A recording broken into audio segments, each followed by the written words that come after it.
Let me give you more reasons to follow the homie Sil for the latest news, scoops, and moves he's about to reveal. From coffee talks to special brews, I'm out of burgers for meals. A cup of bourbon with that tea that's about to get spilled. Like, what's the latest word? Yo, Sil, we need to know. Tell us what you heard. Yo, Sil, we need to know. The ins and outs, who's walking out, buying in. We need to know your thoughts on what's new, what you do to stream a hell of a show. Let's go. Take out your pen and paper, sit down and take notes. Sil is the realest among imposters, scavenging cutthroats. So, what's the latest word? Yo, Sil, we need to know. Tell us what you heard. Yo, Sil, we need to know. The ins and outs, who's walking out, buying in. We need to know your thoughts on what's new, what you do to stream a hell of a show. Let's go. One of a show. Let's go. Between DC and Marvel, they both have a startle. Disney's moving finicky, let's not mention Star Wars. All these movie execs be drunk off their power, disconnected from the fans in the ivory towers. What's the latest word? Yo, Sil, we need to know.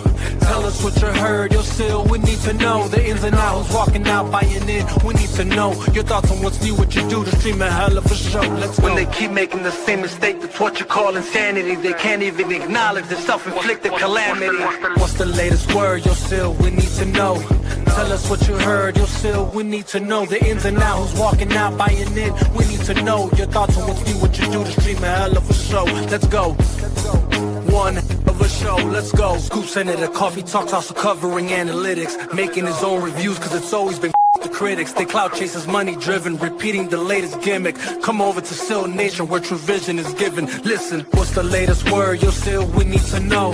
Tell us what you heard. Yo, Sil, we need to know. The ins and outs, who's walking out, buying in. We need to know your thoughts on what's new, what you do to stream a hell of a show. Let's go. Let's not forget Mikey's son, always special to the crew. From day one when him and Sil got together for special brew. What's the latest word? Yo, Sil, we need to know. Tell us what you heard. Yo, Sil, we need to know. The ins and outs, who's walking out, buying in. We need to know your thoughts on what's new, what you do to stream a hell of a show. Let's go. One of a show, let's go. I guess I'll finish on this note. When the niggas go flip mode, they turn gremlins, I'm Gizmo. Come for my people, my kinfolk. For them I ride for and kill for. With this till I'm skillful, it can really escalate till it all goes abysmal.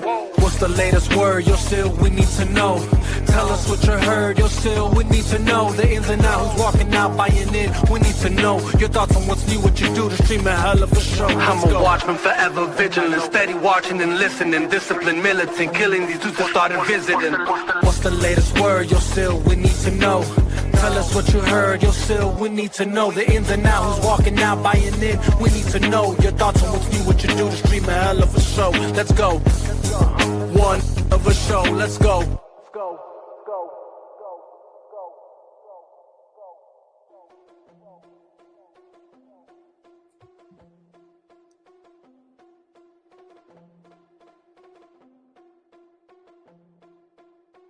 What's good? What's good? We are back with the weekly show. This is the WB Paramount Saudi's DC SnyderVerse weekly show. And I guarantee no one else is giving you real information about this deal except us. Everyone has agendas. We have our own agendas as well, but we want the truth about this Paramount deal. I talked about all the different groups, the people that want to talk the politics.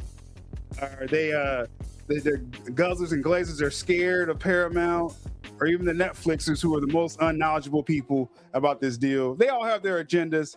Our main agenda here is restore the Snyderverse. What's the best deal for Zack Snyder? That's why we're doing this show. And plus other news out there. Y'all see the menu here. The brand new day. We're going to touch on the numbers are crazy with that right now. If you haven't seen it yet, I'm going to be personally mad at you. I'm saying that because I think one person I know that haven't seen it yet. And so I'm going to make fun of them later. But we're going to talk Spider-Man Brand New Day. The fall of Hal Jordan. I heard a little bit about the Lantern series, y'all. My Twitter's going crazy. I'll just kind of sharing just a few things. Warner Bros., they don't want people to like to spoil everything. So I don't have complete spoilers, but kind of know what the series is about. You kind of already know what this is about. We're going to talk about it some more today. The DCU is frozen. That's another tweet that went crazy online about what Paramount, according to the contract they signed, they pretty much frozen the DCU. It's amazing. We'll elaborate more on that. That video is already going crazy on the channel. and we'll talk more about that with y'all today. The latest with the Paramount WB deal.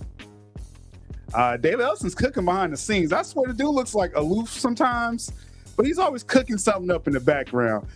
A massive story dropped yesterday of his agreement and promise for the 30 films per year. We knew he was promising this. Now he's going to put it on paper. And then finally, Zack Snyder at WB. And it's only right, as we talk about all this stuff, I got to get the main one that's been helping with this platform for the weekly show. We got Jules back off her sabbatical. What's good, Jules? What's up, everybody? Glad to be back. It's been a minute. But it works for us that, you know what, we could be away for months, weeks, whatever, and we just jump back into what we normally do. So it's gonna be an interesting show today for sure. So the panel is complete. Much love to Silver Nation in the chat. Jules, have you seen Spider-Man Brand New Day yet? Yeah, I caught that shade earlier in your opening. No, I said, have you seen it yet? You know I have not. It's been extremely difficult for me to get to the theaters these days. I know. And plus, I never even got through the second Spider-Man, so I don't. You don't have to watch those though to watch this one, right? Not really. No, this one. Well, you probably want to have seen Spider-Man: Homecoming, the one with Michael Keaton. Yeah. Right. You definitely want to see that. The first one, yeah, I saw that one. Yeah, so if you saw that, you pretty much know the backstory, and then you probably didn't know they lost their memories and stuff. So there's No Way Home, Spider-Man: No Way Home. Yeah, you probably want to see that as well too. Okay. You didn't really have to see. I mean, just honestly, you didn't have to see Avengers or anything for because they introduced Spider-Man in Captain America originally. Like you didn't really need to see that. No, I saw Civil War. Yeah, but everyone saw that. But Spider-Man: Homecoming and Spider-Man: No Way Home is essential viewings before you see a Brand New Day. So if you want to refresh yourself with that, yeah, for sure. Because that's the one with Andrew Garfield in there and Tobey Maguire. You got to see that. Like, I'm just saying. And I was kidding about the disappointing part. I knew you didn't see it yet. So I don't care about Andrew Garfield Spider-Man. Anyway, shout out to Marco. Shout out to Marco in the chat. I see Carlos. I see Nightmare Visions. Warrior was good. Let's see. We catching up. Yeah, Jules is back. So I don't have a clapback session this weekend. Usually I save that for the solo because Jules get all the clapback in for me when she's here. Then when she's not here, I got to kind of compensate when Jules is not here. So I'm gonna be a little more calm this show. We're still making fun of people though.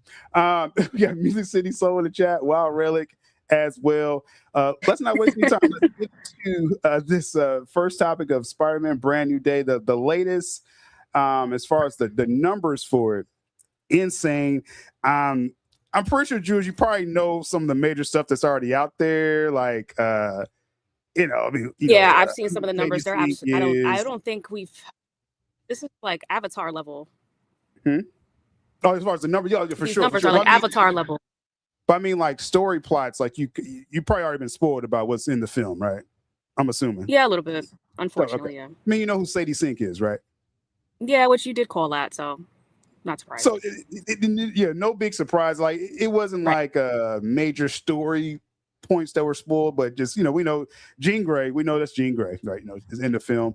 I thought it was a pretty good setup for her in the film. Good performances. But as far as the numbers, the second weekend of Spider-Man Brand New Day, they're estimating it's going to make 145 million domestically in the second weekend.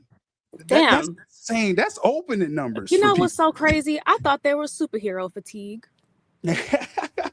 Maybe it's a bad film. James Gunn cut of films fatigue. Like we're tired of James Gunn messing up superhero films. I think that's where we're at with that overall. So crazy numbers, insane numbers. We expected, the first film. I mean, the first weekend was crazy. It did over 300 and what did it say? It's like 350, I think. 355 million for an opening weekend domestically. Insane. Over 900 million globally opening weekend. Now we're at the point where in the second weekend, it's already over like 1.6 billion. I don't see anything the DCU is doing right now making those kind of numbers. Not even the Batman 2. I'm sorry. I don't see it. Well, you raise a great point, right? Because I think we've been kind of just in this suspended state in CBMs, I think, since Endgame. And then, Spider-Man No Way Home came out and did amazing, a little bit after that. And then it's been like 5 or 6 years where just like we're accepting like 700 million is good. I mean, you could make a profit, but this is another level with Spider-Man's. So that you raise a good point as far as Batman, the pressure is on. I think for Batman, where you can't come out and do 700 million again, right? Reeves, I mean, part 1 did 770.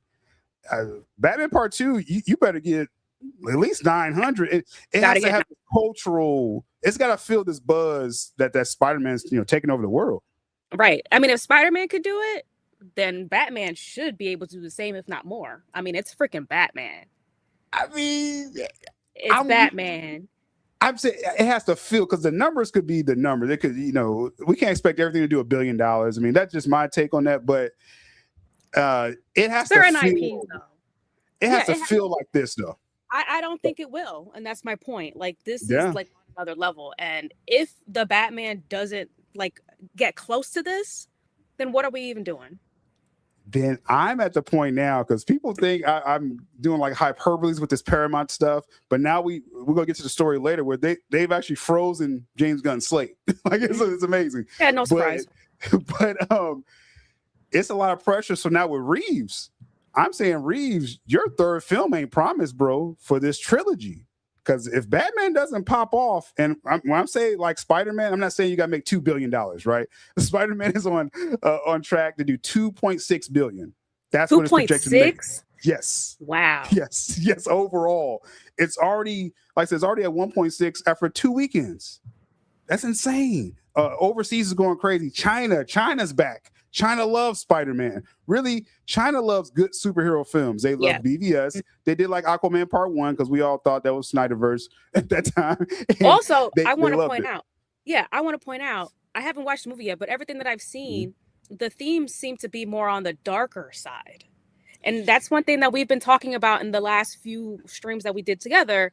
People do not want the colorful, campy, childish BS that Marvel had established, during its first few phases with Disney, which is what Gunn has been doing. Here goes Spider-Man with a much more mature feel, mature theme, and it's raking in the money nonstop. Yeah. Everybody's watching this. Everybody's talking about this movie. I go to work and people are literally talking about this movie. So again, people want darker, edgier superhero films, more mature. No more exactly. Stuff. It's a mature. Now it has its. I don't even say this film has like Marvel type. Like this is all Sony killing this film. Like they're taking a mature thing. This is the most mature Tom Holland ever was in a Spider-Man film. And Jean Grey, like my goodness, like she's this is a pretty dark origin for her. And then they try to lighten it up a little bit with like moments, but it didn't feel like, again, like no Marvel formula. So like you said, this feels different. Okay. You saw Fantastic Four, kind of that film, like this is just some real world stuff. Like that's what Spider-Man Brand New Day and the Spider-Man. Right. And they nailed it. Yes. High stakes, a little bit more based on realism, not a joke every 5 seconds. Exactly. I mean, if I was going to say again, not to spoil things for you, but Punisher's in it, Hawk's in it. If I would say one criticism or two that people will have is that Punisher does feel a little nerfed, but it worked. John Bernthal just a great actor, so it just works. Yeah. You just accept he's in a PG-13 film. You know what I mean? I'm not sure if like a Deadpool could do that, if they could pull that off with certain characters. They did it with the Punisher, so I give them respect for that. Diehard Punisher fans may be like, this ain't my Punisher, whatever. I think it did good. The Hulk, I'm just tired of seeing Mark Ruffalo's face, to be quite honest. I think that's just I think that's just that took it down. But when Hulk hulks, y'all that saw the film, when it gets to that point where like, oh, the Hulk is back, I did like that moment. And it's funny that Sony did the best version of Hulk better than Disney did. So just saying. Wait, so are you saying that Sony decided to take a little bit more control this go around of Spider-Man? Yeah, well, so I guess it shows. And they kind of did that in No Way Home as well.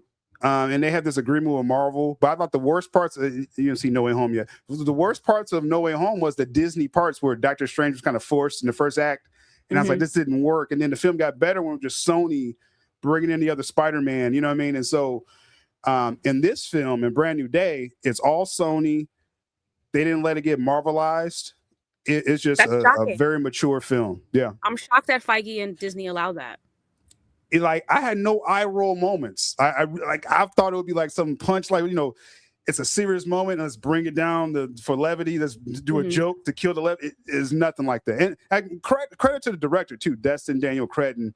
I think he's always been a solid director. And like I said, Sony killed it. Sony killed this. So for sure. But again, this Batman point, and like other people are saying in the chat, I'm just saying, Reeves, people got to, like you said, when you go to work and everyone's like, oh, have you seen a new Batman? Like, it's got to be this buzz. Everyone has to be talking about Batman in 2028 or Reeves. I think Paramount's going to be like, okay, you know, this is a nice little cul-de-sac. You know, we're going to wipe this. Let's reboot or bring Justice League, and let's just go and distance ourselves away from that, because Batman has to kill the box office. I mean, the audience has spoken. I mean, Gunn's style is not working. Nobody wants that. And even Reeves, like, if it's such a big departure from anything that Gunn is doing from a tone perspective, right? Like, it's still way more mature than anything Gunn would even fathom. Yeah, I think Gunn has really shown. Well, I mean, the audience has spoken as far as Gunn, you know, superhero summer films. Superman 2025, it wasn't a huge success like people tried to pretend that it was. And that hype, whatever that was, didn't carry over. Supergirl is the worst performing DC film ever. 126, I think, was the final number. Yeah, and that's the Gunn cut. That's less than Blue Beetle, which had a more limited release. Think of that as well, too. That was like during COVID, too.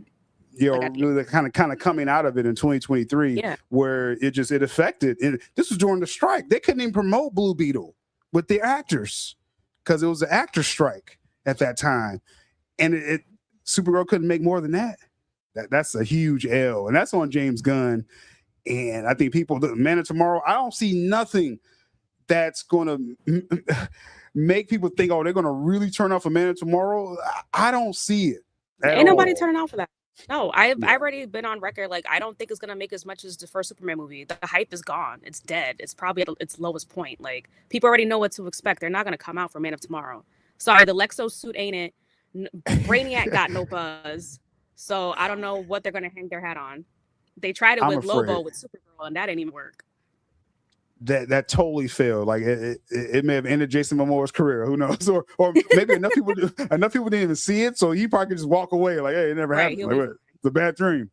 I was passed out and made the film. So, I think a similar business for Man of Tomorrow. If it gets similar business to 2025 or less, I think you let the DCU die right there. And I think we're going to know it's going to be dead before it comes out. That's my take on that. Before next summer, Gunn's contract's going to be up, Safran's contract, and we're going to know they're already done, and this is their swan song, you know. So, but it could be an outside shot, because I was told we already saw their little PR. Yeah, there's an outside shot. Like, the only way I see Gunn doing anything after Man of Tomorrow is if, you know, somehow it over exceeds projections. Then just they will have him finish out his another film, like as you know, just as a director only, like writer director only, like you're not an exec anymore. But if he comes out and makes some money, Paramount wouldn't be shy to say, okay, go ahead and do another one. We'll let you do one more, you know, and then that'll be it. You know, so that's where we're at. I guess miracles do happen, but I wouldn't hold my breath. Yeah, I'm not saying it will. That's just the only scenario I see, because I am that, you know, silver lining guy that you hate all the time. So this comment here is interesting. Batman will need a similar build-up to Tom Holland's Spider-Man. An actress with such a social media follower as Zendaya, I think that did help. Now, with Zendaya Batman did Part 2, $2 billion. I think you raise a point. I'm going to push back on the social media following, because Lady Gaga has an amazing following. That did not help Joker Folly I Do, right? That was another bottom 5 DC performing film. So the social media thing, I don't know, but the build up, yes, has to be there. You got to have the brand. Batman, Spider-Man, Superman's supposed to be up there as well too. Yes. Gunn messed that up. So Avengers is a brand. They made that the brand where it's a build up. And I think it's got to be that anticipation. And I think Batman Part 2 will have that. Probably everyone except Jules is anticipating this film. And so I just think the social media thing, though, Jules, I don't think that translates to box office. I really don't think so. As far as followers, yeah. No, because there's a lot of them could be bots. Yeah, and we've seen with James Gunn, like he throws a post out there, Supergirl, first trailer, and has like millions of views on Twitter, and like not even a third of them showed up to the box office. Like, so it's like every time it just doesn't come across there. Says the new Disney X-Men Saturday morning cast is going to be whack. Oh yeah, we'll talk about them in just a moment, or something of a report on that. Let me see if anyone said anything else about the Batman thing. The only Batman people are going to talk about is Batfleck. Right. Is it just that Pattinson? I think Pattinson's a good actor. Like I just saw him in the Odyssey. He was good in Tenet. I don't like him as Batman. I just don't. I still think he it's a miscast. Doesn't fit it at all. That was a horrible casting decision. I mean, they could have gone with so many other people that had a much better look and feel as Batman. Pattinson just isn't. He doesn't have anything that makes you want to go see what he does. Yeah, and like I said, for those that saw the Odyssey, Pattinson, he plays a good villain. He really got to start thinking of more villain roles. Like for real, you just like, oh, this is a punchable face type dude. Like he exactly has a very. I don't want to see his face. There's something about his face that I just don't like. He seems like a nice guy, but I don't know. Like as an actor, I don't want to see your work. I just don't want to see you all the time. You just don't want to see him work at all. So it's something there with that though. Like again, I think most people accepted Tom Holland as Spider-Man after No Way Home. I think that was his best performance up to this point. Now it's Brand New Day. Pattinson, he's not doing it for me in Under the Cowl, man. He's not. He wouldn't even work out for the role. Like I can't. Like, you don't even have that much respect for it. Like get out of my face. The comment here says Batman Part 2 will easily make $1 billion, if not 850 to 900. Well, that's 3 different plateaus here now. Right. Yeah. If it gets 850, I think it has to make more than BVS. That's what Batman Part 2, it has to make more than 870. 900 range, I think they can get away with it if the buzz is there. And yes, that means the critics have to like it. Like the critics love Brand New Day. They love the performances. The audience loves it. Universally, Batman has to do that. I'm just saying, for it to be successful, for Paramount coming into the building, new owners coming into the building, you got to knock it out of the park. Anything under 8 is a failure. I'm sorry. Yeah. Especially riding high after the Penguin. I mean, it's been it's going to be such a long time between when the Penguin was hot versus when they finally released this damn sequel. Yeah. So that hype will even still be there. They should just make another season of the Penguin before they release this movie to build up the hype. Because without it, I'm like, I don't think it's not gonna hit $1 billion. Like that hype is dead. I don't feel like the $1 billion. Like Spider-Man felt like it was gonna do this. Like I said, like with Avengers. All nostalgia bait for Avengers, but I think it's going to get his $1 billion.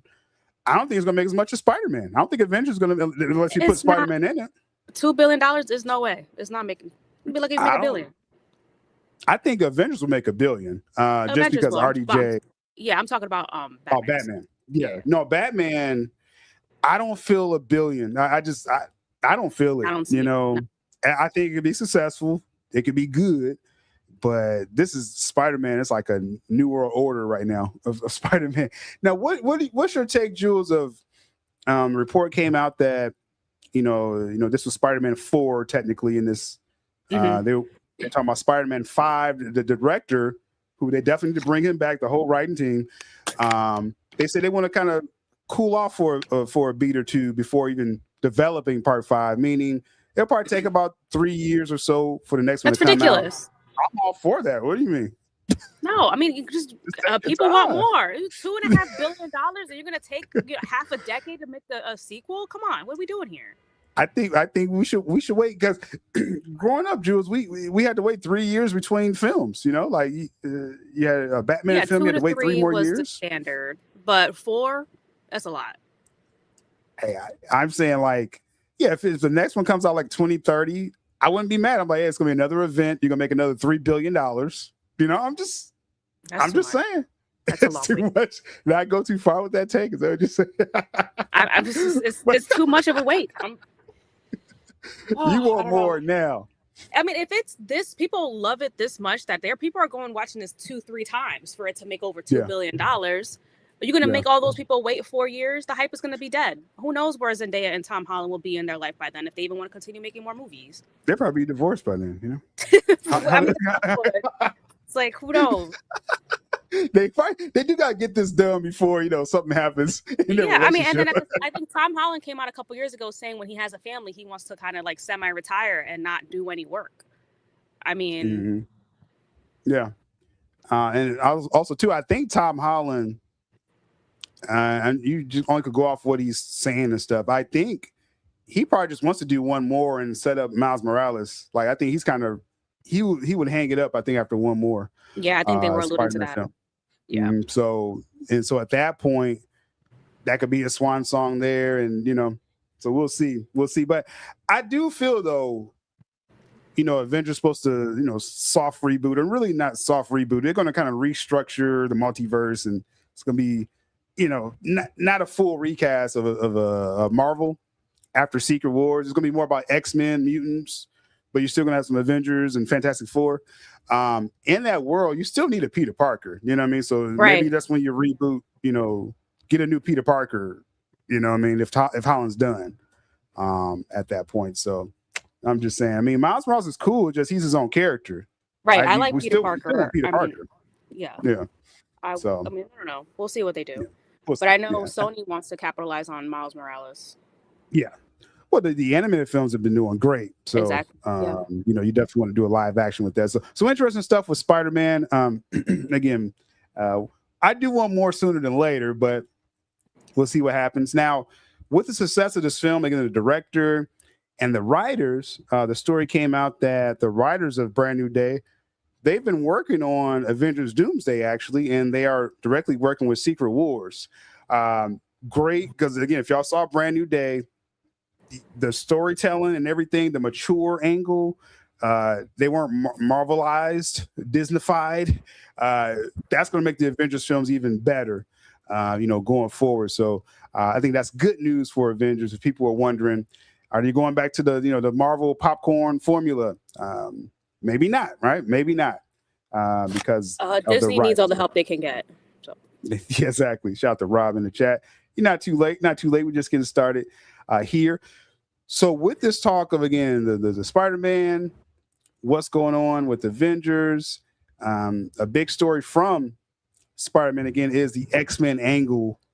Again, Jean Grey, we see the beginning of, the most powerful mutant ever. We actually see, I don't want to say too much because Jules didn't see him, but we see her. I mean, right? they also cast Scott Summers. Yeah, I mean, we've seen her level up in the film. I guess I didn't have to say that, but I just did. Well, now I have to definitely go see this because of G. Yeah. I've been waiting for the X-Men. I'm just happy to see that they're going young for the X-Men. They can grow, right, with the franchise. I don't know what backstory they gave. I just hope they don't do what they did with Spider-Man and just put their own spin on things instead of sticking to the source material. Like I want a real X-Men. I don't want to bring in some random side characters or whatever and do stupid changes like they did with Peter Parker and Spider-Man. I want like the real thing. For sure. Shout out to Peely in the chat. People filing in. For sure. Just getting started. And as you mentioned, the X-Men, they seem to have found, I don't know if this is confirmed, but it's pretty confirmed out there that Kit Connor is coming to terms to be the new Cyclops. Now, what's your take on this? I don't know this guy's work. Some people were celebrating this. All I want from Cyclops is like when we saw James Marsden growing up, you're like, okay, this is a Boy Scout looking dude. He's Cyclops, for our generation. Like that. Not only that, but Cyclops should also be like, I know you're a guy, whatever, but canonically he should be hot, right? James Marsden was hot. He was coming off The Notebook. He was dreamy, right? All the women really liked him. So when they cast him as Scott, people knew who he was. He already had that, like, not playboy, but like the guy next door, super handsome, kind of guy that every girl wanted to date with. I'm not really getting that from this kid. He's okay. I mean, when I saw a picture of him without the beard, he has a very strong jawline. So I think he'll look fine in the visor. He should look good. But he doesn't really check off the hotness box for me. And at the end of the day, like we all need some eye candy, but we'll see how he does. It could have been worse. I saw the rumored runner up, and he was basically a twink. So I'm glad. Scrawny. Yeah, I'm glad. If that was what we were close to getting, then I'm happy with this. Yeah, I would say opposed to what they were trying to do, I rather this guy here. Again, I gotta see him in action. He gotta have some presence, like just some kind of leadership ability. And then he after you see Sadie Sink. She's a fantastic actress. He's got to be someone that deserves her. You know what I'm saying? Like, so I'm not getting that yet with them. Yeah. Yeah. I mean, I don't know. We haven't seen any scenes with him. We don't know anything. Right. But I mean, word's still out. We'll see what happens. Yeah. And we'll see if this is fully confirmed. We'll find out. I think next week is D23, where the Disney event, where they're going to announce and confirm a lot of these castings. So we'll see. We'll see, right? I mean, we see they've been announcing other things out there, the new T'Challa. So they're going younger with that, obviously. It looks like they're going younger overall. Yeah. Yeah, because they want another 10 years of these next, because you can't do this trick again with RDJ. You can't use way too old. Yeah. It's insane. This was like to push the emergency button, like, we got to get $1 billion now, and you can't use that trick anymore. Chris Evans done. I think Chris Hemsworth done. You know what I'm saying? So you got to get a new trilogy. Well, it's about the X-Men. They're going to be the face of Marvel, as it should be. They should be. Yes, they should be. Exactly. So I like, what they're thinking. They just got to nail some of these cats. I'm on the fence with this guy right now until I see him in action. He might be fantastic. Yeah. I mean, I want to see how they all look like in their suits. I just hope Disney does, man, just fire the entire suit design team. Like, we need real suits for the X-Men. Like, let's not play around with this spandex pleather or jacket look, right? Like, let me see some real art with these costumes. If you've been watching X-Men 97, they have like just different eras of costumes. Like every other episode, you see a new style, and I'm like, bro, like this is a lot of nostalgia with that. Imagine if that's on live action. Like, oh my goodness. There's no reason why we've been getting this design slop from these costume makers for Marvel. Like, this is insane. Like, before Gunn, like, DC was eating it up. One thing you could not talk bad about was their costumes. Like, no one could say shit about their costumes. Why can't Disney, with all their money, do the same for Marvel? They just can't mess up with the X-Men. Like, Feige, like, if he doesn't land the launch of X-Men, like, it's gonna be time for him to retire. He gotta go. Like, bro, there's no way. You can't mess this up.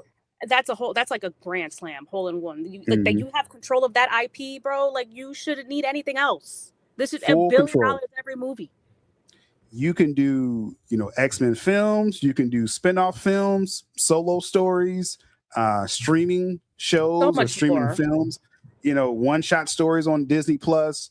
You could, team ups with other people. You can go crazy with the X-Men, for years, for another decade at least. So we'll see with that. Carlos says here, I need them to do an MCU version of Jacob and Edward and Bella with Jean, Logan, and Scott. No, we don't. Why would you even bring that up? But it raises the question, a new Wolverine, he has to fit too. Because again, if you're making Jean the center, this is our entry point to the new X-Men. So you got to have a Wolverine where he can't be too old looking. That'd be creepy. You can't have Jackman trying to hit up Sadie Sink, right? That's just weird. Jackman has to go off in the sunset like you. Like, it's over. It's over, bro. You can't do this till you're 90. You can't. Right. No. So let's get a new Wolverine. And again, he has to fit with Sadie Sink. Like, okay. Because again, right now it's like, okay, this is an average looking dude here for Cyclops. So it's exactly. That's the problem too. Like, Cyclops should be like model-esque. This guy is just very average Joe looking. So we're just gonna be like, yeah, we see why Gene probably wants, Wolverine a little more. Like super masculine hot guy over here. Wolverine's animalistic. He gonna put it on her. Meanwhile, Scott just looked like an average Joe. Like, so he got to have some gravitas, man. Like, I don't know, some bass in his voice or something, because like, you really gotta be super charismatic, have strong leadership skills. Like, I need to be able to follow you to war. You make me want to follow you into war. Like, that's what Scott needs to have. Like when he's like, to me, my X-Men, like, we have to feel that. Like, he's a leader. Yeah, like, get you hyped. Like, yeah. So we'll see. That's what we want. Mm-hmm. First of all, let's establish these kids. It's way too early to bring in Wolverine. Obviously, this looks like it's going to be like day one X-Men team, right? Like, I don't even think Sadie's part of the X-Men yet. When she's in Spider-Man, doesn't sound like it. So we don't even need to be talking about Wolverine. We shouldn't be talking about Wolverine for like another 3 movies maybe down the road, maybe 2 movies. So we're talking like almost 10 years. So we have time to find the new Wolverine. I had an actor that I wanted to play Wolverine for the past 10 years, but by then he's going to be too old. So we need to find someone new. You raised a good point with the first X-Men film. I'm with you with this. Let's do the as close to the original team as possible. That's Cyclops, that's Jean, Beast, Iceman, at least. And Angel. Some people throw Angel in there, but you don't have to, but you can throw them in there. Let's establish them first, and then if you want to do some old man Logan stuff, if Hugh wants to get 2 more films in, let him do his old man Logan stuff with Deadpool. But keep him away. Keep him away. I don't from the kids. Any of the kids. Not in a creepy way, but just stay in your own universe. Like, I don't need you guys to interact. I don't need them to know there's a Wolverine out there. I want it to be like have them completely separate. You know what they should do? Because again, you use the first X-Men film. They better start filming this X-Men film. So that's coming out 2028. Okay. Do like a solo new Wolverine like 2 years after that. Like, have him start off by himself. You know what I mean? That's like just my idea. Yeah. Do your new Wolverine separate from the team. It's in the X-Men world. We know you can still have some cameos from other people that. Hey, let's go see Wolverine in Japan. Let's do that one right, because I thought that was a missed opportunity with Hugh Jackman, the Wolverine, that film. It was a great concept. It just didn't land fully for me. It was third act problems, like most films around that time. That third act kind of snuck up on it. So let's do like a new original or a new origin of your new Wolverine, separate from him. Do the Weapon X. Do a Weapon X project. Do Weapon, and just call it that, Weapon X. Yeah. That's all they call it. Let's just do that. You can call X-Men Weapon X, right? Because you got to use the brain somewhere. Just put Weapon X. That's it. You see Wolverine, like the image of Wolverine with the words Weapon X above him should be enough to sell tickets. We know it's X-Men. And then and then you build up the hype when they finally actually do meet way later on down the line. Like, there's so much opportunity here. Like you said, there's X-Men has so much lore. There's so many movies they can do. Yeah, they could do a lot of projects, and it appears Feige wants to do that, and he wants to team up like some of the mutants up with, again, some Avengers, just like crossover comics. Of course. And it's just like in the comics, Spider-Man and the X-Men. You can do Fantastic Four with X-Men. Fantastic Four versus X-Men. Like, there's so much you could do. Plenty of stuff. So like I said, we enough free marketing from us. Yeah, seriously, Marvel, Disney, you guys are gonna have to start hiring us. Just say, give us a percentage at least or something, because it's a lot there. But appreciate Carlos. This is a new clip I got from X-Men 97. It's out of context for a lot of people, but Nightcrawler was giving people the 2-piece special here.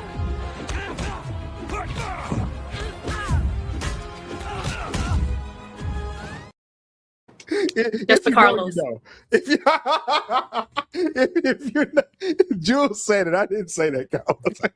If you know, man, Nightcrawler. If I've not been watching X-Men 97, Nightcrawler had the beast out moment. And now, why is he whooping up on the X-Men? You have to watch, watch the episode. It's a great one.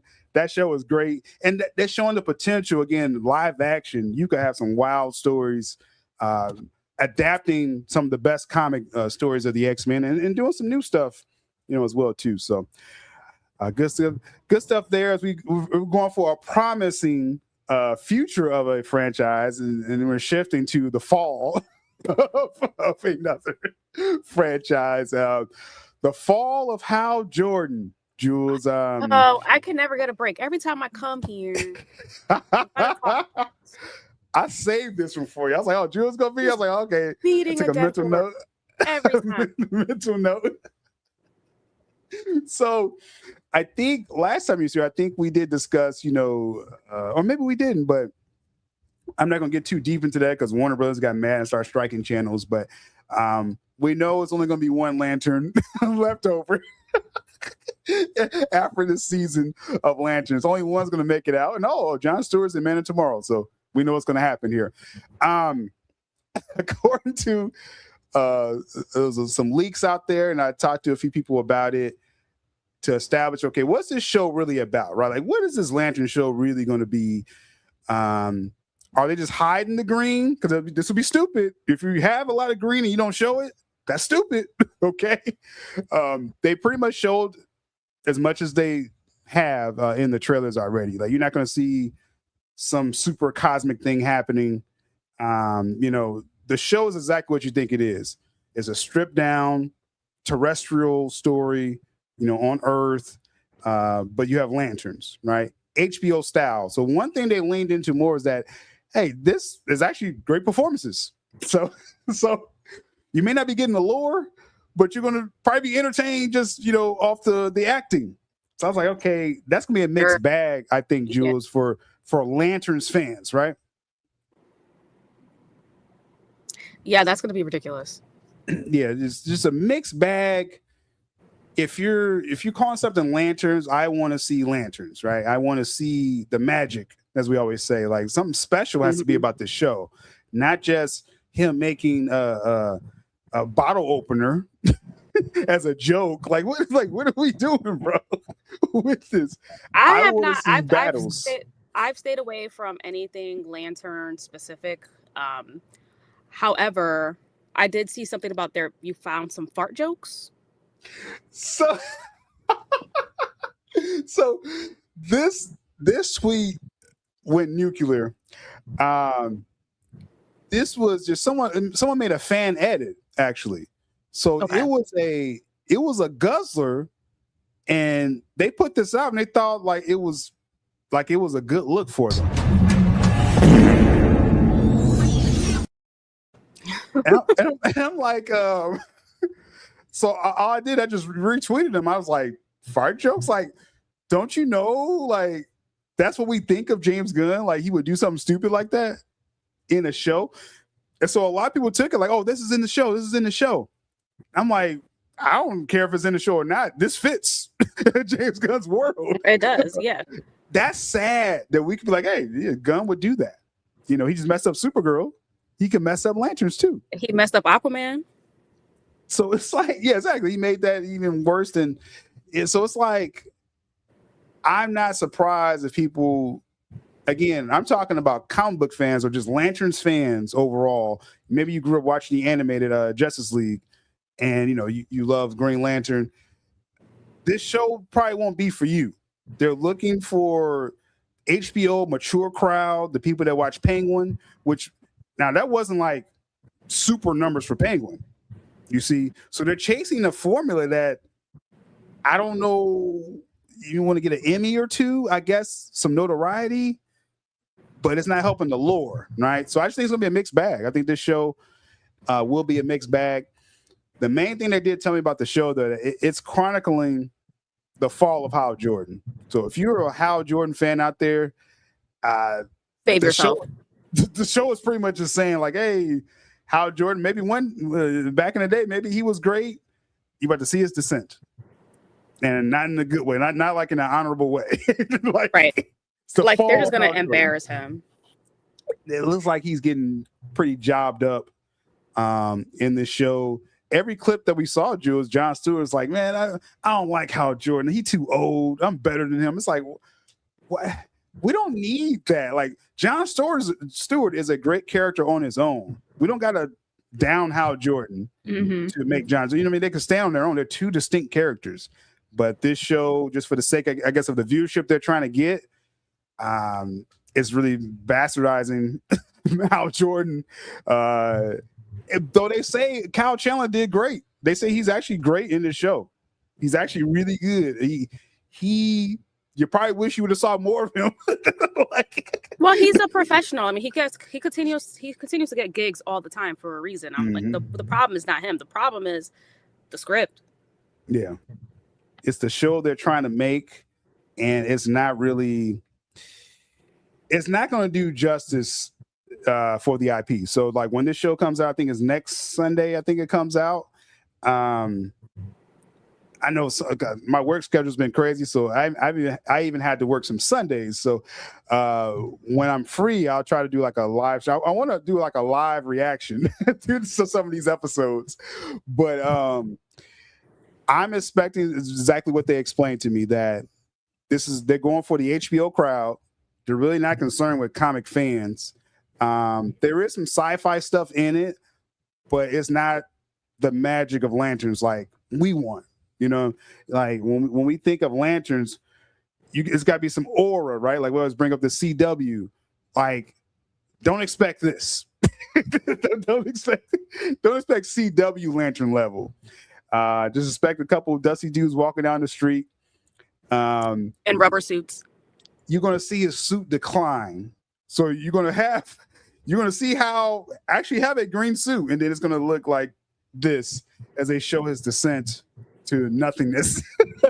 And I don't know how that's satisfying to any. It's ridiculous that they decided to do a Lanterns project and put it on a TV show when Lanterns is CGI heavy, which is expensive, and TV budgets you're not going to get that massive TV budget on a brand new show. Like they'll spend it on Game of Thrones, things like that, and even then we don't even get the level of CGI that we would get if it was like a feature film.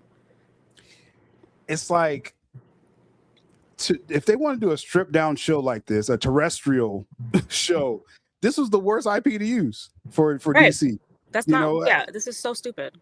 I mean, you should have picked a different character. You could have did anything. You could have did some original character and just call it DC, whatever, Dusty dudes. And I think it would have been okay because the performances is going to be, I think, good. But the lore, the people looking for the lore, I don't think you're going to be satisfied with this show. That's just what I'm hearing on that. As always, these shows, I'm going to give it a shot or two. And if they really, tick off the core comic fans, then, we'll see if I finish it. That's just where I'm at with this show. But just don't expect much Hal Jordan after this season, y'all. It's just all I'm saying. Shout out to Carlos saying Guzzles assembled and Seals comments on Twitter. Oh my goodness.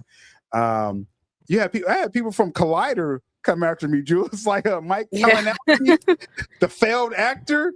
He got mad. So he came at me first, bro. Like I was like, and I did a video. I chronicled our beef a couple of weeks ago, and he was saying the last trailer of Lanterns, that shut up all the critics. You got more green, more constructs. It shut up all the doubters. And all I did was quote tweet him. I said, nah, just no, it didn't shut up everyone. And he just flipped out on me. He put that like, you a Snyder cultist, you're this and that, And so we just had a little back and forth. And so I did my video. I did a clapback session on him. And he really was ticked off. And he just was aiming at me on Twitter. Like anytime I tweeted, he was just jumping in my mentions, bro. I'm like, bro, are you following me? Like, are you stalking me now? So we're still in the middle of a beef. I still have more clapbacks for him. So hopefully he stays tuned. I don't know, something about the Guzzlers and mental illness. Exactly. It's like they can't take like how Snyder fans, people have been dumping on us, for over 10 years. These gun fans, they're not built like us. We took a lot of abuse after Man of Steel, BVS, and we still got the Snyder cut, right? In the midst of y'all coming at us, right? You gun fans, y'all only had a couple years. Yeah, and it wasn't as bad as we was getting with BVS. It wasn't because the critics hated us too back then. Well, now they hate y'all too with Supergirl. But it's like y'all haven't had half of or a third of what we got in the past. Y'all already folding, you're already crashing out, and your DCU's probably over. It's likely over right now. So that is what it is. Shout out to Carlos for the super chat. That's a staple now. That's a staple on this channel here. So, Jules, like you had no hope for Lanterns even before. No, I'm sorry, but talking about this, I just feel like I know we have to talk about it, but it just feels like a waste of time. I can't wait for this show to come and go. so that I never have to talk about this anymore. I mean, I'll only talk about it when I'm, making fun of it, if I ever have to go back to some horrible example of a production. But this is like, I can feel myself disassociating every time. It's definitely, it's not causing a lot of excitement for, again, just people that just want epic stuff. Like, this isn't giving you this, and so do I want just, just again, a Earth-based show, and they have powers, but you can't really see them all the time. I don't want no poor man's lantern. Sorry. Yeah, I don't want that. Yeah, I hear Aaron Pierre is really good in the show too. I mean, I'm saying it may be a decent show. Fine. It's not. That's not the issue. The issue is literally the script, the story, the budget, the people running the show. That's the issue. Everything other than the actors is basically is the problem. This was just a bad idea for a TV show. Like this could have been your second film. Put the $200 million into lanterns, and you had to spend a little bit more than that. But the point, you have good actors. You couldn't have Kyle Chandler. He's not really a movie star. Yeah. So you had to have another Hal Jordan. You could have some kind of cosmic story that you could have other DC characters fly through, a Hawkman or something. You could have did this in theaters, and this is just stripped down, dumbed down. And cheap. It's a cheap version. I mean, people know in the comics, like, you got the Guardians, they're more like alien-based people. They're just using a straight up human. It's like, you're not alien. Just, we need a human person just to play this to save money. No makeup. It's like, okay, I'm not going to feel like it's honoring what it's trying to adapt, right? So I think that's going to be the problem with this show. And we'll find out next week if for some reason, because I have a feeling I got to work next weekend as well. If for some reason I get free, I'll set up some kind of live reaction to it, or I'll get my thoughts after I get a chance. But there's no rush on that one. It sounds like what we thought it was going to be, y'all. That's my news for y'all on that. That is what it is. Hold up, my screen's acting up. Let's get to more bad news for the DCU. I dropped a video a couple of days ago. Actually, I think I tweeted about it first, and then it went crazy on Twitter. Some great responses to the video as well. It's talking about the DCU Paramount.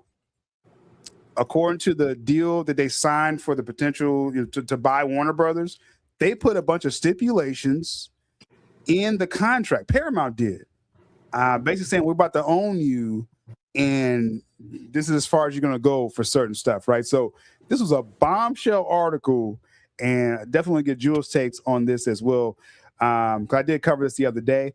But let me read this quote real quick.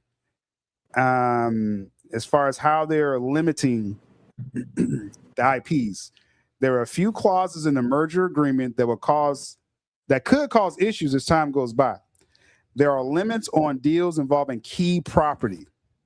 That's any new deals for films or series, or if you want to license out stuff. Warner Brothers is basically they're handcuffed until this deal closes, because Paramount's going to be making the decisions after this deal closes anyway, right? So they're saying this is as far as you can go. Whatever deals you kind of made late last year, early this year, and you can't make any new ones. Now, what this means, key property, what is key property for Warner Brothers? We can assume it's the big franchises like Harry Potter, Game of Thrones, and DC. And it could be more, right? With that, what this means, Jules, is you see James Gunn, they're talking about, we're going to do Booster Gold, or we want to do this show. And Paramount basically is saying, you can't greenlight anything. You can't do your DCU Batman. You probably can't even sign a Wonder Woman. Probably can't even do that, because that's a new deal it will go beyond when this deal closes. What's your take on that, Jules? That is essentially, this is why Zaslav and Gunn and Safran, they can't speak anything beyond Man of Tomorrow, because that's as far as it goes, and they're likely not going to be there when this deal closes. Yeah, I mean, we've kind of alluded to this in past months, like the recent months, because we've been saying, well, you can't use Wonder Woman because what if Paramount has plans for that when they come in, right? So this is just standard business practice when it comes to a big merger. It's like if you're going to go buy a house from someone, right? That while you're doing the closing can take a few months. They can't rent it out to someone. They can't turn around and do anything with the property, because they're setting it up for you to come in and be able to do whatever you want to do and take when you want to take. When you take control, inevitably, you can do whatever you want. Same thing when it comes to these big mergers. So this shouldn't be a shock to anyone, but it is funny getting the confirmation, because Gunn has been talking all this mess. His guzzlers have been talking all this mess with all these new projects that he's allegedly planning, when it's just hearsay, because we know he has no power or control over anything, especially after April. Exactly. I mean, I see no scenario. He already has got his extension, and it's until April. This is over. Like right now, they can't extend his contract. Like let's say if Zaza wanted to extend Gunn and Safran, he can't right now, because again, these new deals, he can't even extend them.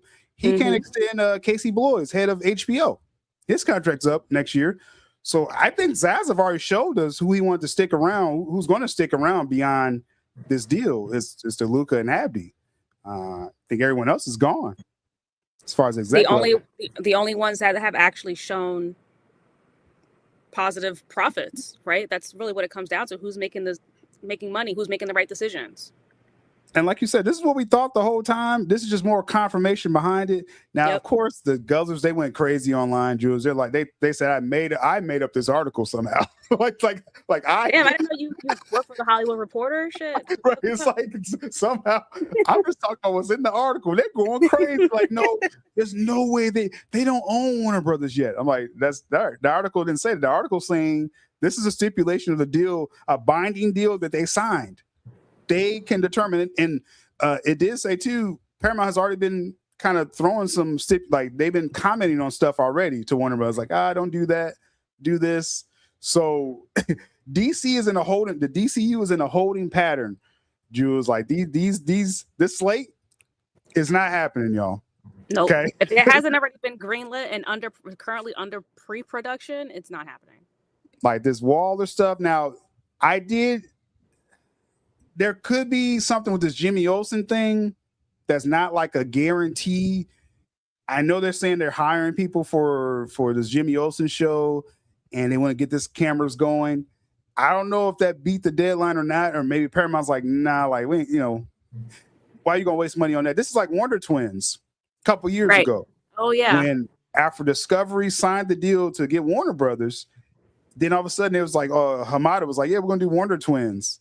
And then Zaza came in like, no, we're not doing Wonder Twins. And then we're gonna bury Batgirl. So it's like, all I'm saying, Gunn, you could try to do this Jimmy Olsen show. I don't think it's guaranteed, bro. Overall, and we'll see if they even gets off the ground. And two, I still feel Man of Tomorrow will be released, but this just brings a wrinkle up here. Where if Paramount comes to the building and if they feel this is not fit for their direction in DC, I mean, you could see a tax write-off of Man. I mean, it's a possibility. This is a possibility that Man of Tomorrow could be tax write-off. I think it's less than a 50% chance of that happening, but still, it's a possibility. They have that power. Yeah, and then Reeves, he's not guaranteed. Like Batman Part 2, if you really don't pop off the screen, they'll be okay, thank you for your services. We got our own ideas for Batman. Right. We can't wait another 4 years to finish your trilogy. They got other stuff going on. That's the first thing they're gonna say. Like, hey, like, you know what, Reeves, we appreciate you. We ain't got 4 years to wait, bro. It's over now. Like, it's over. Like, just you did your part 2. That's a wrap. That's a wrap with that. So again, like you said, Jules, this is just more confirmation of what we had a feeling Paramount could dictate some stuff. Now it's in writing. Now it's out there. Gunn is in a holding pattern, and just more and more it just looks like Man of Tomorrow, that's it. I know there's some guzzlers and glazers out there saying, well, he's going to come out with Creature Commando season 2. That's relatively cheap to make. I don't see Paramount pushing back on that. It's like, go ahead, put out your Creature Commando season 2, do your Mr. Miracle animated show. That's just content for them. Like, go ahead, you could do that. The animated stuff doesn't really have as much bearing as like TV shows and feature films. Like animated shows are like, whatever. Yeah. So people thought that was a flex. These glazers on Twitter, well, how you saying that he has no more projects coming up, but what about Creature Commando season 2? That's not a flex, bro. Okay, no one watched season 1. No one watched it. You see what I'm saying? So it's like, I don't think they really should come out with part 2, to be quite honest with you, but that is what it is. We get a little content. We should know some viewership. We'll just throw it on HBO Max. Go ahead. But whatever Gunn is trying to plan right now is not guaranteed. He can't greenlight nothing else right now, y'all. He cannot. And I think Man of Tomorrow, what I think is going to happen, I think he's going to get that film out, but I think he's going to try to kind of like Easter egg in a Batman, like a silhouette. I don't think you're going to see Batman's face. I think he's going to have kind of like swoop by. Like he did last time. What could be, like, show the back of Wonder Woman, maybe one day if my world continues. It's like, no, it's okay, bro. It's over. Wrap up your story, Gunn. All right. You're in the middle of the shooting Man of Tomorrow right now. Just give the ending of your world, man. It's over. All this is over. So that was interesting, again, seeing this in writing. So those who are doubting, saying, oh, it's they still could do something. Gunn is still promising stuff after Man of Tomorrow. He legally cannot, according to the terms of these stipulations. So that is what it is, folks. That is what it is with a DCU frozen. It may be the end. It may be the end for Reeves too, which I think is kind of wild. I didn't see it going like this with Paramount coming in. Good riddance to all of that. And doesn't that make sense? So to just wipe the slate clean, right? Well, absolutely. Paramount's going to have their own ideas. They want to make money. DC is literally in the gutter. No one's doing anything about it. So why continue? Yeah, exactly. So that's where we're at. Get the Glazers a box of tissue. They've been crying on my timeline like all around. Someone said they're going to show the butt of Wonder Woman, saying, if my world continues, you see more of these cheeks. But it's like, that's all that universe has been, cheeks. Cheeks, straight cheeks. But yeah, I mean, hey, that's just business. I know these Glazers, they take it personal with me. They feel like I'm just attacking their king. I probably am. I mean, he should be fired, really. But this is just business. Paramount is about to buy Warner Bros. They're going to own DC. We already talked about this last year, Jules. Paramount has their own plans for DC already. Yep. They've been recruiting people. Yes, they've been contacting people. And we already know that the Saudis, the Zack Snyder connection. I wish we knew exactly who. Exactly. I mean, I think what now that this thing, because let's get into the Paramount WB deal, because we have an update with this. Since the deal may be delaying a little bit, and when we say delay, is relatively delayed. Most of the times these deals, like when Discovery bought Warner Brothers in 2020, I remember doing that stream on May 17th, 2020. That was my birthday. With the late, great Mikey Sutton. I got home. I was working overnight. I got home from work that morning, and the news dropped that Discovery bought Warner Brothers, meaning they're going to own DC, right? And I was like, oh, this is hype, right? So we went live. We talked about it. And from that time, it took 2 years for that deal to close. 2 years. Paramount and buying Warner Brothers, they were trying to close this in 6 months. Which is insane. Record time. And they almost got there. It's up those 12 Democratic states who has a legal right. They have the legal right to challenge it. They do. So fine, play your politics, right? Play, use whatever angle you want to use, but you got to bring the proof. Yeah, ultimately, it's going to get passed. They already got passed in Europe, which is Europe is a complete liberal state, and it got approved over there. So it's only a matter of time until it passes here. And at the same, their only argument is somehow this is a danger to Hollywood. Meanwhile, they're putting it in writing that they're committing to at least 30 films a year. So that right there completely destroys any argument that they have against this deal being done. Yeah, exactly. Segue, as Jules always does. Paramount. Now, this is the thing, because this is kind of like a anticlimactic when we say this, Jules, because we've been repeating this for 6 months now, saying they're promising 30 films a year. They're saying this is what they promise. Warner Brothers has already came out separately and said, we're going to do 18 films next year. Paramount says we're going to do at least 15. That's already 33 films. So they're already at that marker already. Now, people most people that push back on that was saying, well, how can we believe David Ellison, right? I'm like, okay, you got some trust issues. I get it. I mean, a lot of people do. So him putting this in writing, and he's partnering with the theater chains, AMC, Regal, Cinema. Overall, they've been speaking out publicly saying, no, this deal needs to close. We need this Paramount deal. We've had save the theaters. We had a great couple years. 2025 is great. 2026 is doing even better. We got to keep this momentum. Let's close this deal so we can start making these 33 films, right? Because Warner Brothers needs the funding from Paramount to make those 18 films they're going to do. And then Paramount, again, is going to do their side as well. So all the momentum, what the Democrat states was saying is bad for business, bad for the industry. The industry is saying, no, we want this deal. You see what I'm saying? So I think this kills their argument, Jules, because part of this antitrust litigation that the states put up, two of their biggest issues was there won't be enough blockbuster films. This is what they're saying. Because of this deal, you won't put enough event films. Like, are we going to get a Spider-Man level? Well, for them, are we going to get our Harry Potter event, DC event, et cetera, Game of Thrones, whatever, every couple years? I mean, I don't see why that would be a problem. Why not? Why wouldn't they? That's the money makers. And Paramount, they're going to do Transformers. They got stuff they're trying to do. So it's Sonic. They have Sonic. So it's like, I don't know why that was even a real grievance. And then again, they said they didn't think they would do 30 films a year between two studios. So David Ellison putting this in writing, something that he's been promising, that we've been repeating. I mean, this is a no-brainer. You could take this to court now and be like, we got this in writing. And according to the terms that he's going to sign here, if he doesn't come through with 30 films a year, he's going to agree to certain penalties for himself. He's putting himself on the line here. Like, this is unheard of. I've never seen a company have to do this, right, to make a deal. But he's agreeing to this with third parties. And I mean, I don't know how you can go to court and say, oh, we still don't believe him. It's like he's saying it right here in writing. It's a contract. It's a contract. So yeah, the only one that seem to not want this deal to go through are the people that are not involved in the industry.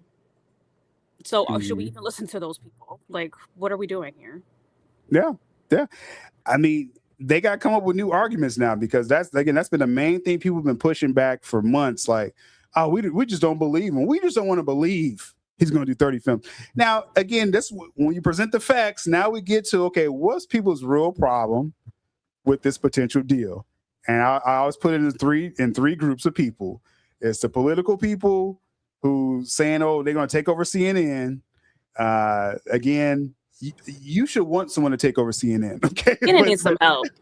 I'm just saying, you should want this to happen, but we're not worried about that. So that's one group, though. It's the whole political side of this. You got the Guzzlers and Glazers, who they swear there's a quote out there that David Ellison promised he's going to keep Gunn and Safran. That quote doesn't exist. Okay, the quote doesn't exist. But people, they continue to try to say this fake quote, but they're still scared of Paramount coming into the door. That quote that they're referencing was very early on in the negotiations, where Ellison said he will offer not Gunn but Zaslav to stay in the business. And however, that was not the bid that was accepted. They still went on in spite of that, and took the Netflix deal, which was not better in any way, shape, or form. So Paramount had to go through leaps and bounds to show the shareholders, no, our deal is much better than the Netflix deal. And they were forced to agree to Paramount's terms. So no, why would he want Zaslav to stay there? That deal is long gone. Yeah, that version of the deal that's Zazav's out. He's going to be he's going to take his golden parachute. He's going to get like $1 billion, walk away with $1 billion with cash plus stocks. After this deal, and so if Zazav's out, his boys are out too. His main execs is a chief financial officer. He's going to be out. His main marketing guy is out. So this is going to be, they're going to sweep out the execs. People are going to lose their jobs. With this. So.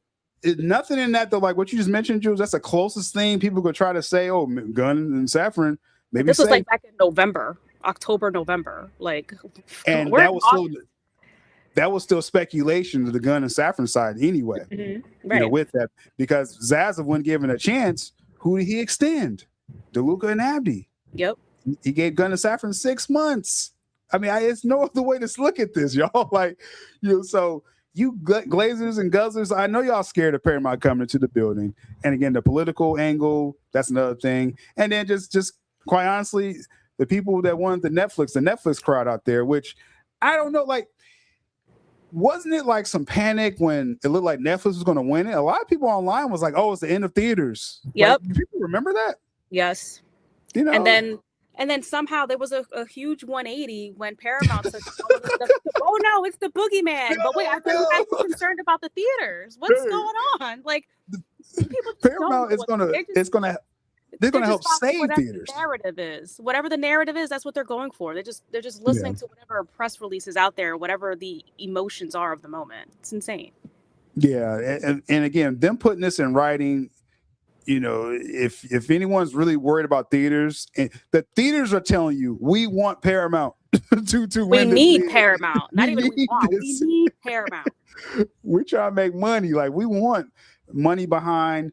We want a real DC event film. We want, you know, other real, you know, IPs out there, event films every year, a couple times a year. And Warner Bros. Needs the money, y'all. I mean, that's why they're up for sale. Warner Bros. Right. They would have given you the last ride to SnyderVerse if they could afford it.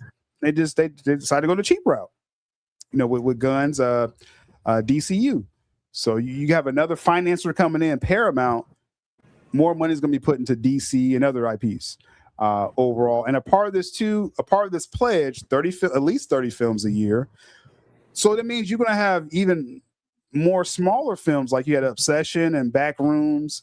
You can have the low budget horror films, you know, overall. So it's going to be, again, more variety overall with that.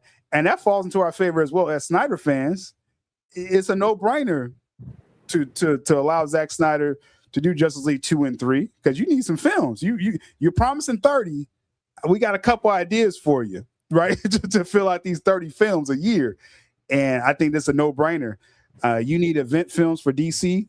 That's Justice League, Jules. There's no other way to put that. Especially if you're done with Reeves for real. You just come up with a Justice League film, 2029. Honestly, I don't think they have another option, even if they didn't want to do the SnyderVerse, mainly because Gunn has done such irreparable damage to the DC brand in general that they can't afford another reboot. Not right now. Mm-hmm. Right. You already have this built-in fan base. The Snyder Cut did amazingly globally. People wanted more. The hype will still be there no matter when you decide to greenlight it. Just bring it back. Make a quick billion. Finish it off. Then reboot. People need a palate cleanser after the nonsense that Gunn provided. Yeah. That's really all it is. Like, they don't have a choice. And like I said, this is just strictly, I mean, obviously we want the Snyderverse here, but just business-wise, it's like, how can you contort things now? It's like, okay, we had Gunn, the Superman family saga didn't really pop off, right? Didn't really capture people's imagination. Reeves Batman, he takes 5 years to do a film, right? So how can we detour away from these guys? Again, it's Justice League. You don't got to reboot Batman yet. You already got a Justice League film. Justice League. It's ready to go. Just waiting. Let's throw that out there again. 2029. Film it back to back. Start developing. Yeah, exactly. Start developing, because again, Zack has an end of his story. Then you can do your reboot. Mm-hmm. You know, this can buy you like what? If you do 10 years, Justice League 2, I think 10 years. So if you do Justice League 2, have that ready to go 2029. Yep. Right, because you got Man Tomorrow next year. You got Reeves Batman Part 2, 2028. I'm just talking about event level or potential event. You have your event Justice League 2 in 2029. I guess you space it out and do Part 3 in 2030. I guess that's what you would do. And then you can do some spinoffs from that. You could do your Batfleck film, because people are going to know, okay, this is the Justice League. Let's do your Batfleck. I think Reeves could just be done, right? So let's do the Batfleck. If you want to do Wonder Woman, people are split on Patty Jenkins coming back, but Patty Jenkins doesn't need to be anywhere near a superhero film. We can bring back Wonder Woman, right, but whole new team. We don't need that DEI hire doing a movie. Like, she can stick to her rom-coms on Lifetime or whatever, but let's get somebody real for Wonder Woman. And I think with the whole thing of transition in DC is that you reestablish the Justice League is back. This is this version. And then you can do your Batfleck after that. You can do your, the real Man of Tomorrow, Man of Steel 2, after that. Flashpoint. And then Flashpoint it, right? Once you finish your story, Flashpoint it. That could buy you at least, I would say, if we say 29 for Justice League 2, 31 for Part 3, then do your Batfleck, I think, in the middle of that somehow.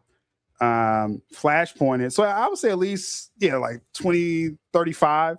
You can reboot everything at that point. Yeah, if they want to do it quickly, but I don't think it'll happen that fast. I mean, why? If it's well received and these movies are making billions of dollars, like $1 billion Justice League 2, $1 billion Justice League 3, Batfleck probably, right? It'll definitely make more than anything Reeves will make. So squeeze the juice out of it. And then with this happening, you still could do those because they have original ideas. They were talking to people about DC projects already. So you can still do like your one-off, like your Joker type films, right? You can still do that while you have the real Justice League out there.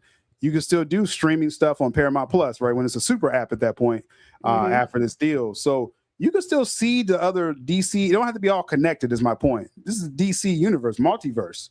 You can, have different iterations all you want.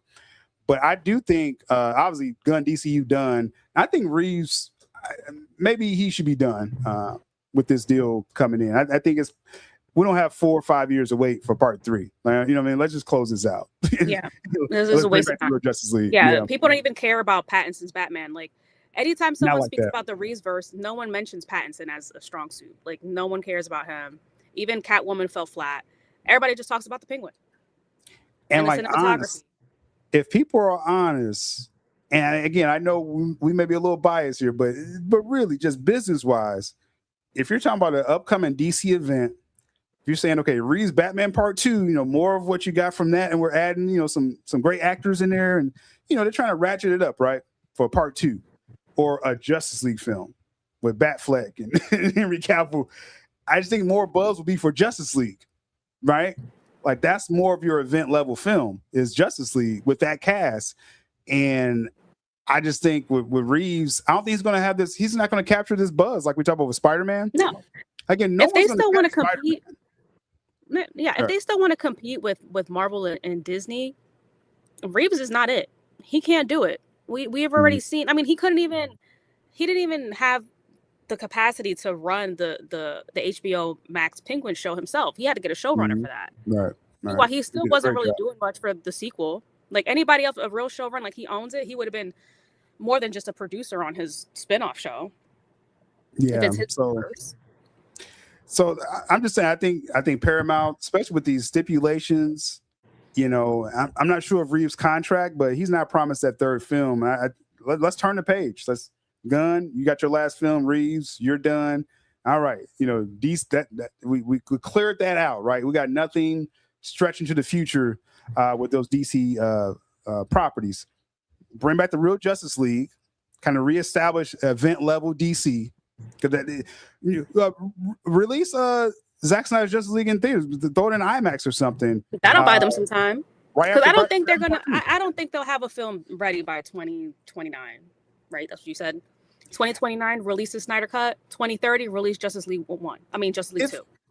Well, I mean, because I'm going off because I think Paramount, they're going to get this deal settled. I still think this year. I think they're going to get that before we get into March. But let's say it takes to next March, right? Because everyone thinks this is going to pass, though. You got to get the team together. You got everything together. Late 27. I still think you can get a 29 film. I think you can get Justice League. These guys are busy. I mean, Henry is working on 1 million projects right now, and he's the main character. So if schedules have to align at the same time, and you have a lot of people that you have to bring back. And Snyder is working on a bunch of stuff too. So it's just a matter of prioritization. I don't think they'll be able to do it. I hope so. Right. That could buy them time, like you said. Put out ZSJL. We said 2029. Yep. Really set in theaters like. The Justice League is coming back. Like, we're working on Part 2 right now, 2 and 3. This is your event film right there. I think they could make good money for that in theaters. Yeah. And that's letting you know, that's kind of just, streamlining it. Okay, we're done with these other versions. Justice League is here. And you really could sell it off of that. Like, you don't have to sell Batman again at that point. This is Justice League. Then I think you do Batfleck film at that point after that. So interesting stuff with that. And we'll see. And like Vanguard says here, they better keep their promises. Otherwise, they're going to get sued. Yeah. Ellison, like I said, David Ellison, he's writing this. He's signing the deal saying, if I don't do 30 films, like, this is the penalty for me. Like, this is all going to be in writing. Right? And he's the one that took this to them. No one brought this stipulation to him. He's putting it out there on his own. That's how much he believes in this merger, and this is what he wants to do. And part of this agreement he's going to sign as well, that's going to be binding, is at least 45-day theatrical window.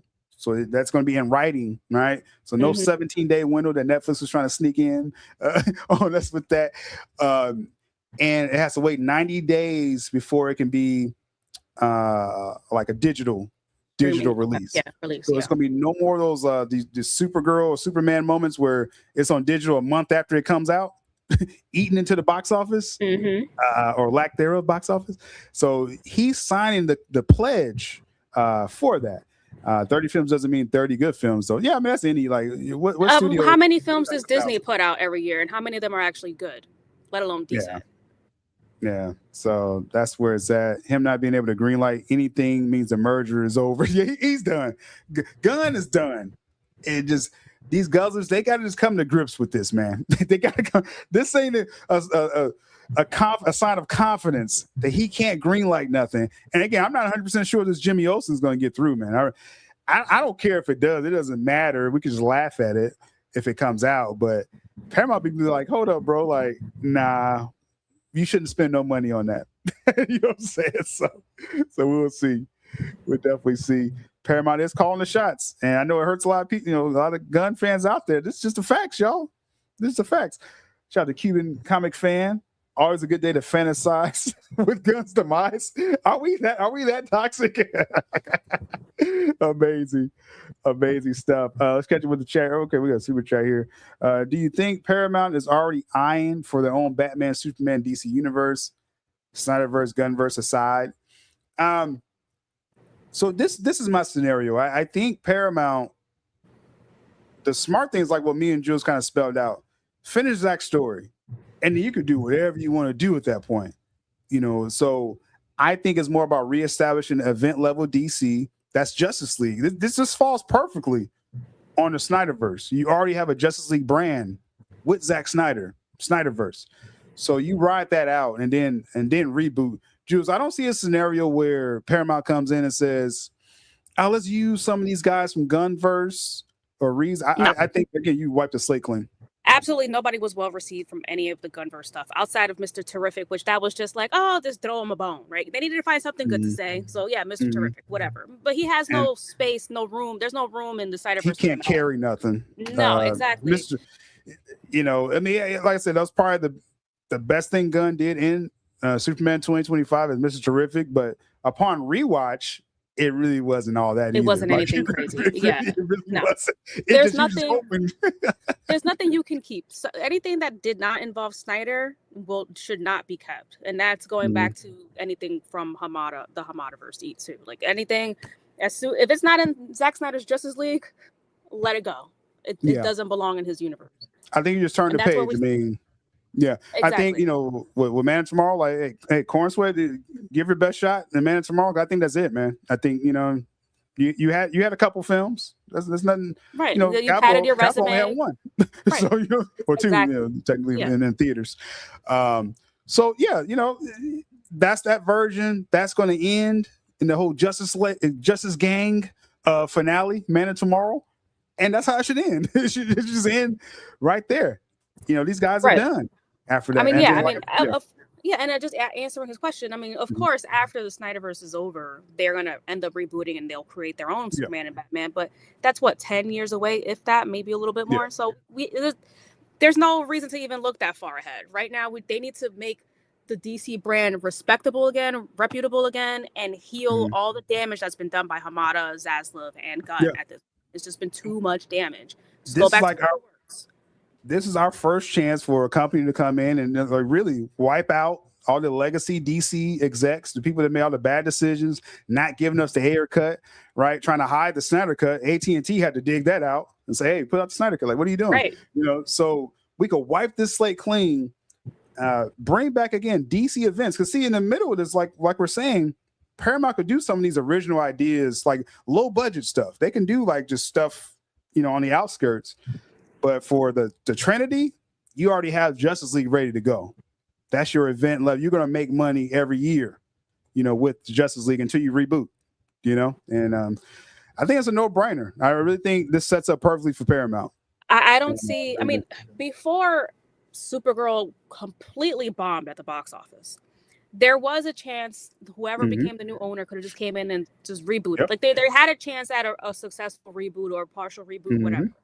But now that has completely decimated the brand, no one's excited for Man of Tomorrow 2. Gunn is a laughingstock now throughout Hollywood, not even just not just the Snyder fans.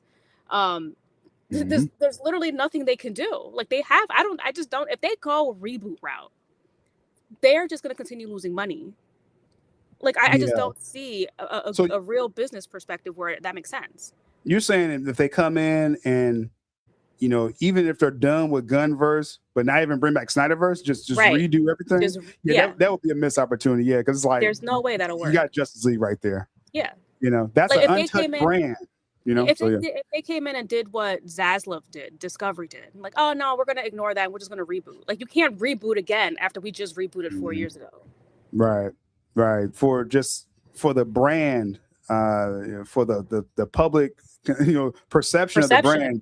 Yeah, you can't just be like, okay, just, you know, never mind what Gunn just did. You know, Reeves, you're out. Let's just do something new. It's like, no, that's not going to work. You need some commodity that people will know. And everyone loves the Snyder Cut. Everyone loved it. So you put that in theaters and just announce to people we're shooting part 2 and 3 right now.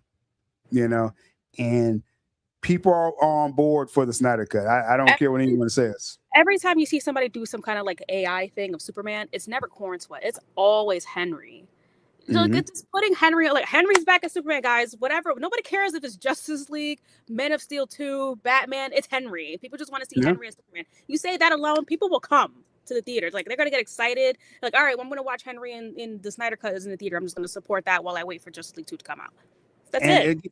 And it's like, it's not going to be any like heavy, like convincing people. Again, it's a known commodity already. Right.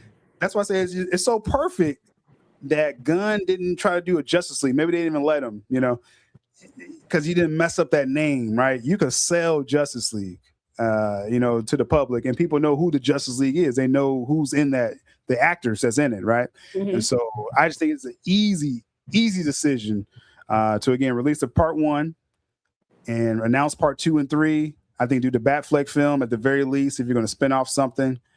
Zach may have another idea he wants to throw in there, and then flashpoint it, and you know, you got your reboot right there. I mean, I really hope they don't just do that's like the bare minimum. Like we need the whole shebang. Least. Like that's the very least. That's the minimum. We need a Man of Steel 2. We need a true Wonder Woman sequel. We need the real spinoffs. Like let's build this universe out. Let's squeeze the juice out of this fruit and then reboot, then flashpoint it. Because those are event film, right? Like Batfleck alone, that would be an event film, and he can kind of update his script how he wanted it at that point. DC events, Justice League, Batfleck, Man of Steel 2. Now Wonder Woman 3, I still think Patty will have to be a part of it, but Paramount will have to be like, we're going to pick your writer for you or something. Right, but no, literally, like, why does she have to be a part of it though? I think it's a package deal with Gal. That's just what I don't know that. If that's on Gal, if Gal chooses that, then she's stupid. Then she shouldn't be part of any business decision when it comes to Wonder Woman. I'm sorry, like that's dumb. She did so much damage to the Wonder Woman brand with that movie. Man, it's Wonder Woman 84. Just I mean, I put some of that on Gal as well. The creative choices. Yeah, it's absolute garbage. There's no one. Look, if Gal wants to come back as Wonder Woman, she's not going to say no. What is she doing right now? Her personal brand is right now is in the gutter. She needs Wonder Woman. So if she has any nerve to come, they'll pay her. But if she tries to demand choosing her own director, her own writer. Like, no, bitch, that's not happening. And again, Like, I think lucky Paramount would be like, well, Zach has to be obviously involved, executive producer with all this stuff. And so what if it's that, Jules, that okay, Patty can come back, but Zach is involved just like he was in part one. I mean, that's the bare minimum. Like, that's the most that you would accept that at the very least. I wouldn't want her at all, because look how she almost destroyed the third act of that movie. Zach had to step in and be like, no, we need a fight scene. Like, we're not just gonna you know, hang this up on vibes. Oh yeah, oh, everything worked out. No, we need action. We need violence. This is Wonder Woman. You need violence. Like, well, this is a superhero movie. I need some freaking violence. I want some action. If she chops off a head here or there, like, hey, more power to you. That's what she does. And we need that version of Wonder Woman back, right? Because it's like is net brick speed, like how you see the Snyder cut Wonder Woman.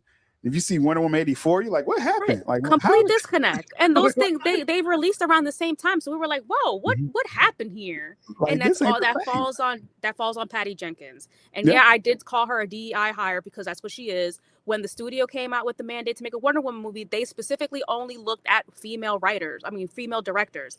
That sounds like DEI to me. That's pretty discriminatory. It's like, you know, I'm like, sure, it's nice to have a female a director, but that shouldn't have to be like an absolute deal breaker. Yeah, I mean, if you let's say, like, you know, if it was like a really good female, like Chloe Zhao, I like her. If they would have had her do it, then she's respectable. She would be very qualified. You know, Patty Jenkins, I think, how I took it, like how you said it was Patty Jenkins. She shouldn't have been in your top three of whoever you wanted. And she was their second choice. The first person, she worked on Game of Thrones, and for some reason they decided to part ways before they even started shooting. There were better options than Patty Jenkins, for sure. Right. Yeah. With that. So yeah, I get your point with that. Appreciate you, Nightmare, for the super chat. And right now, this is the state of James Gunn. I'm fighting for my life. Y'all killing me with this. I gave y'all 30 years of my career. 30 years of my career. I swear, man, that clip always gets me, man. That's Gun Kelly. You already know. So let's see. Oh, you know, they probably hang out in the same group. So you know what I'm saying? We got a couple of super chats, and then we're gonna get to the final topic of Zach at Warner Brothers. Got a lot of people thinking some thoughts, Jules. But we got Neo Sevens here. If Paramount gives Zach another shot, then I would believe Zach would shoot JO 2 and 3 back to back. He's economical, budget wise. That's what we're kind of leaning on, right, Jules? Right, and that was the original plan before, you know, the hiatus when they took it from Zach, right? Like, he was literally going to film 2 and 3 back to back. And now if Ellison is truly on his team and backing him, I don't see why they wouldn't do this now. Like, just, they need the content and they don't have time to waste. Like, just do it. Everybody's busy. Get everybody while their schedules are open. Film this thing, take a year, film it back to back, start editing. And I think people out there, you know, I think we get this, but like, people are underestimating how Zach can save people money by filming back to back. Like the whole Rebel Moon saga. You mean like he doesn't launder money? He only spent like 166 million, and he can't give you 4 films, basically 2 PG cuts, 2 director's cut, the R cuts. So that was economical right there. Netflix got a lot of views off of Zack Snyder. That's why I can't forgive this Netflix thing where they ghosted Zack Snyder. You know what I'm saying? It's like, he gave you views. Rebel Moon was in the news. Now, the critics didn't like it, but whatever. The director's cut was much better, and I put that on Netflix, trying to reverse manufacture some Snyder cut situation, right? Let's put out the PG cut first. That was stupid. Like, put the PG cut, put that out, but put the director's cut out at the same time. You're Netflix. Yep. You can watch both of them right now. Put PG on for the kids, because they shouldn't be watching the director's. Like, man, as soon as that movie starts, you're like, oh, like walk in a strip club or something. Like, it's like, but it's just Zach did not hold back. But it's just this fell on Netflix. They tried to use Zach, and they really put a target on Zach. You know, critics bash Zach even more because of Netflix decision. to release Rebel Moon like that. And they didn't really have Zack's back with that. You know what I mean? Like they put him in the best light as possible with this. He got panned a lot by critics and people to this day about Rebel Moon, and you didn't give him the superior cut first. That was silly. That was silly with that. But yeah, Netflix botched that whole release. Yeah. And now they're like, Zack, we don't want to deal with Zack. It's like, well, he shouldn't want to have to deal with y'all, and right now it's looking like he's dealing with everyone else except Netflix at this point. So, but definitely Neo 7s, I think Zack could save budget. If he shoots his back-to-back, you could save like probably $100 million off the top, filming it back-to-back, you know what I mean? So, and then he will have his product placement. Zack, he's very savvy. Check Man of Steel. They got the whole budget back. Yeah, he covered the whole marketing by making these product deals, right? So yeah, I think they could save some money with Zack Snyder. With that, much appreciated. Neo 7s, we'll give you the drop one time.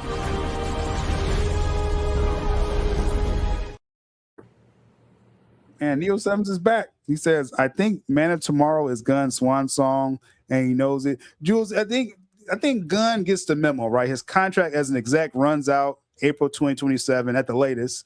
You see Paramount, they're going to win this, this deal. They're going to close it. So it's time to kind of wrap this up, right? I think that's what he's putting everything into this movie. I mean, I think every character that he's worked on in his Superman movie and Supergirl are in Man of Tomorrow. Mm-hmm. Yeah, he's putting the whole Justice Gang. Yeah, everybody's in there. Characters we didn't even want from Peacemaker season 2. But that's the disconnect. He thinks that people want that, like that it's going to sell tickets when it's not. Like you're actually making people not want to see your movie because it's people we don't want to see again. It's a joke, man. Like and I'm of the segment of people who's like, let's see if Gunn can make a good project. A lot of y'all was like, we ain't getting this a chance at all. He just really just crapped the bed with everything with live action DC. Because again, Superman 2025, we showed up because it was Superman. Those of us that showed up, it didn't have that staying power. And in Peacemaker season 2, it tanked in viewership. Like that finale got panned terribly online. If people remember that time of year, last late summer, and then Supergirl, this is what's showing you where this DCU is at. No one showed up for Supergirl. I still haven't seen it, Jules. I know you're shockking by that. That's shocking. Yeah, I'm gonna wait for HBO Max. It's on digital right now. I'm not paying for that. I'm not paying for Supergirl. Like, get this out of here, man. Like we want, ain't nobody asked for this. I'd rather watch. They got the animated My Adventures of Superman. They got the real Supergirl in there. Those of y'all that watch the animated series, that's the real Kara Zor-El. Like she's a beast, but she's like still kind of alien, like kind of like naive. And she plays it perfectly in the animated series.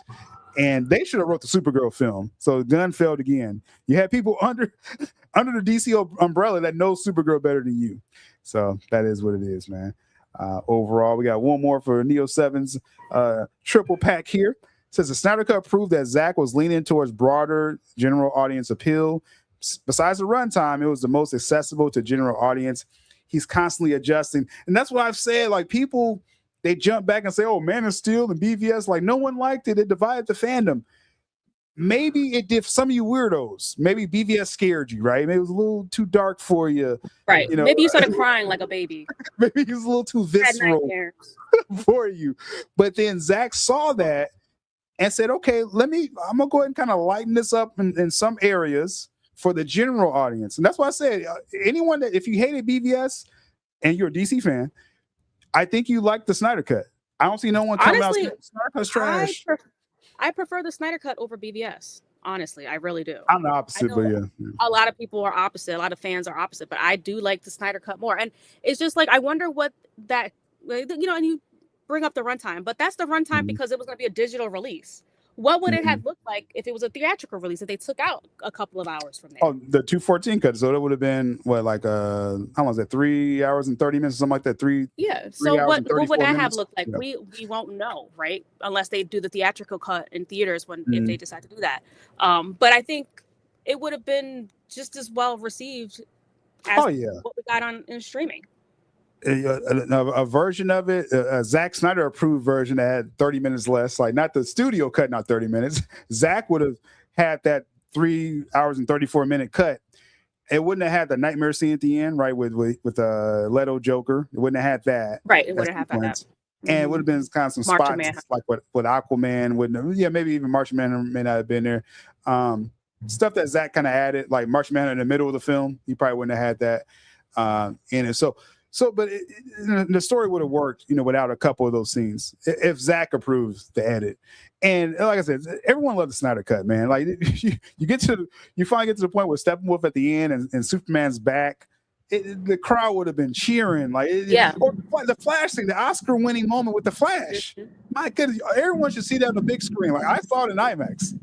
It was a beautiful film, and we were all robbed by having that get taken away from us.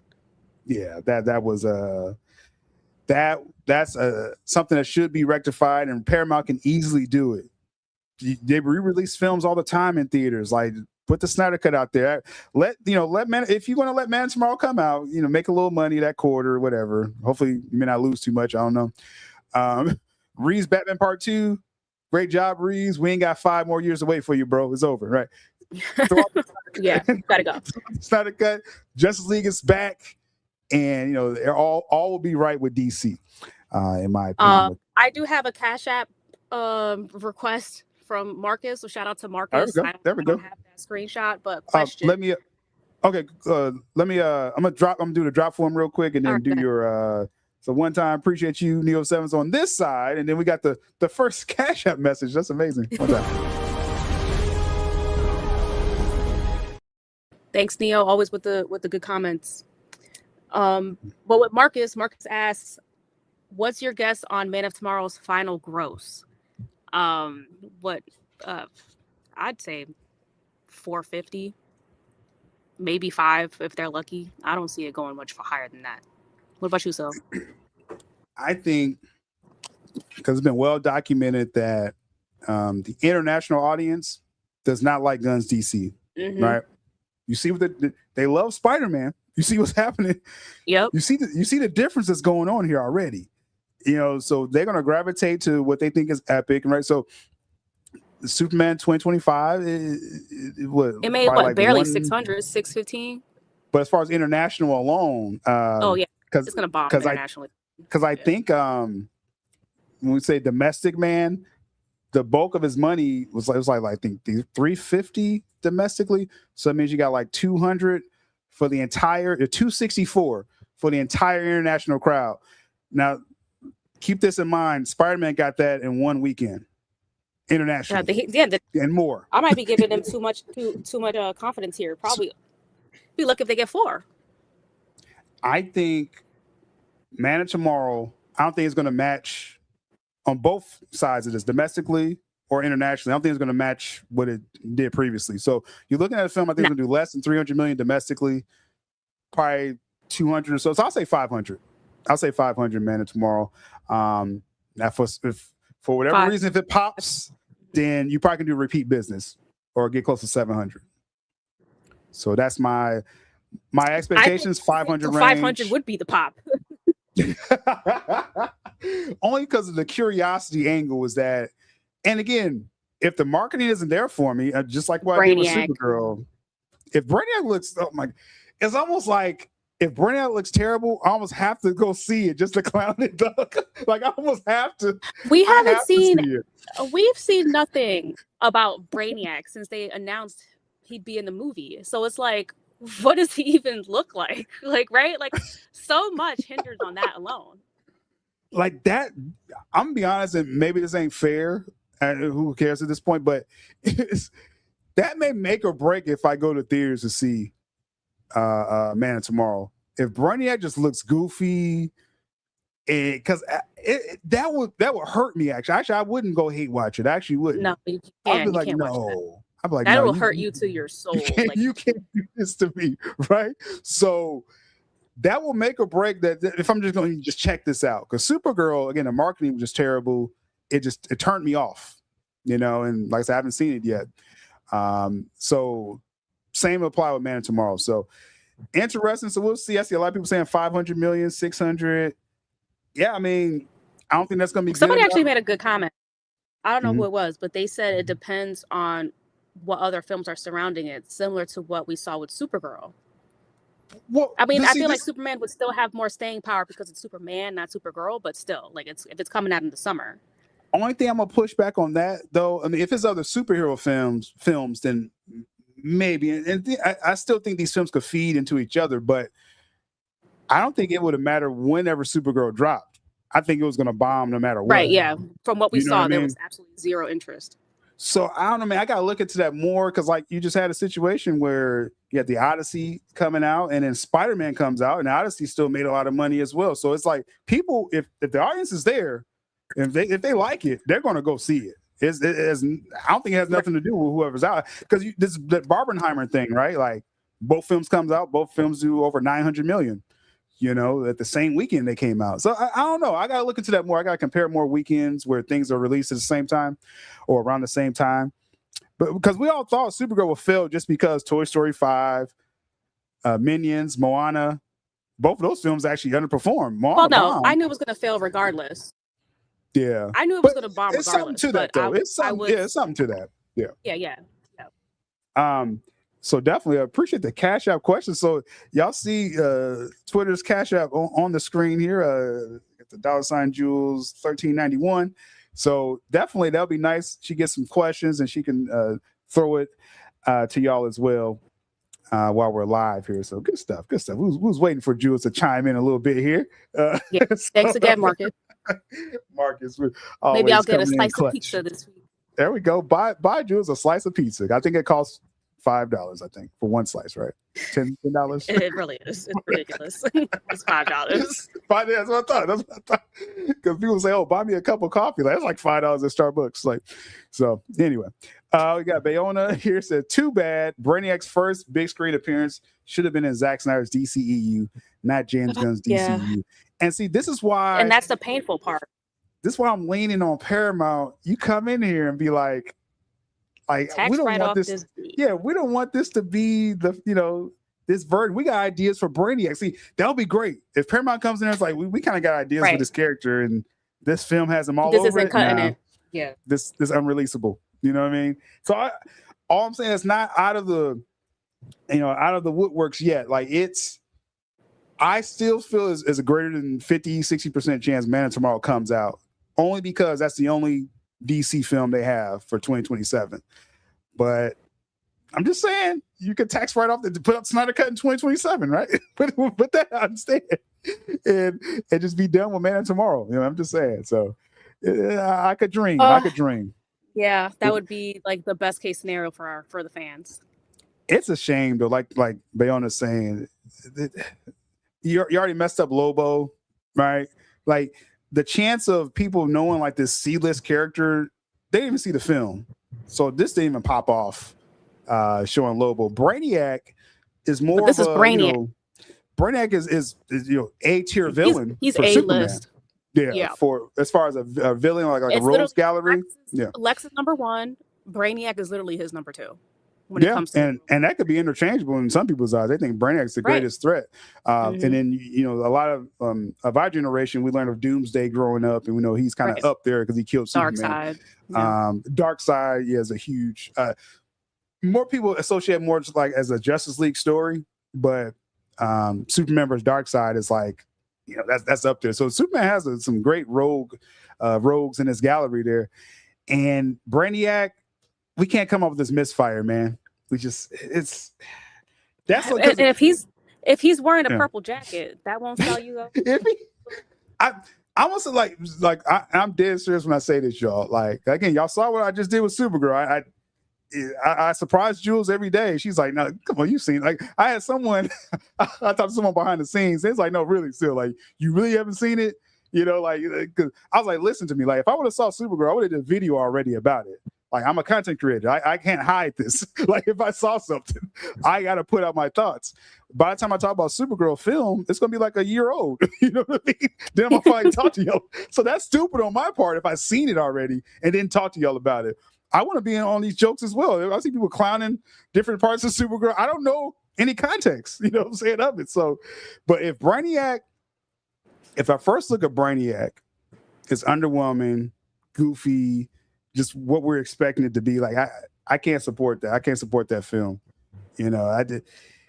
And I don't have high hopes for James Gunn. I mean, we see what he just did with the Lex suit, right? And not saying this Lex suit isn't bad in my opinion, but it does have some Buzz Lightyear vibes, right? It's like you can't unsee it. We're looking at this Lex suit, man. So it's like that didn't. But see, the first look at the Lex suit, that didn't kill my vibes. Actually, I was like, oh, okay, that's practical looking, So. But people are clowning it left and right. It's not even about what it's the general audience are clowning this. The fans are clowning this. It didn't break the internet. And I still believe if you were going to give a first look of Man of Tomorrow, it should have been Brainiac. You should have had something hot. And by now, you would have broke the internet. Then Comic-Con came and went, right? Comic-Con happened already, and they didn't even announce anything. They didn't show anything, not even concept footage, not even concept art, nothing, not even a picture. They was like, just pretend it's not coming out. They're scared. Just pretend it's like, maybe it won't come out. So but I think that's going to make or break this film for me is how they market Brainiac. Because if it's coming out, with these jackets or looking like this busted lantern suit, I can't do it, y'all. I can't do it. So we shall see. I think when we finally see Brainiac, this is going to be Jules' reaction to it. And shout out to Bayona for the super chat.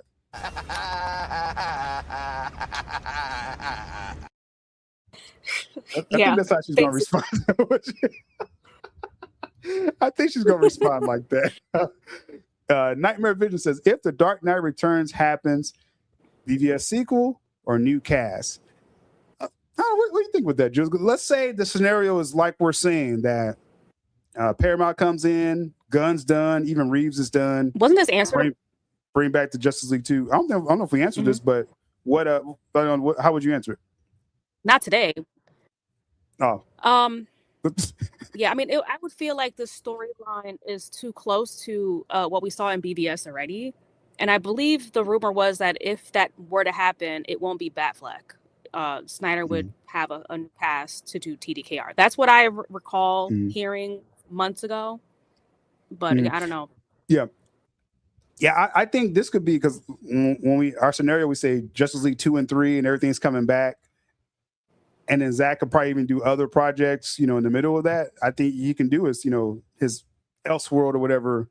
Yeah, Dark Knight Returns. Because he's adapting that story. And Peely, he was in the building where Frank Miller and Zack was talking, and he shouted out, we need a Justice League sequel. That video went viral on social media. So, but at that event, Zack was like, yeah, this is about adapting the comic that Frank Miller wrote. So it's adapting that story. And there are some beats of it in BVS, but he only took like some concepts. Mm-hmm. There's a more of like fleshly version. You could flesh out more in the real adaptation.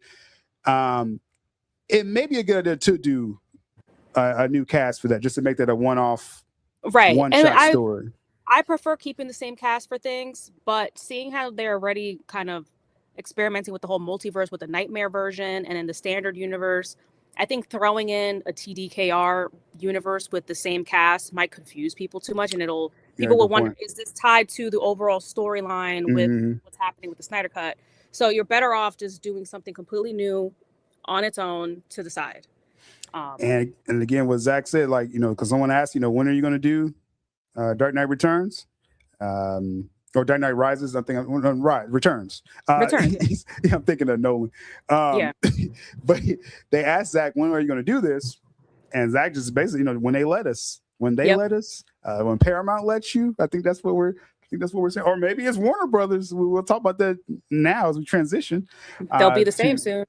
So exactly, like, what does this mean?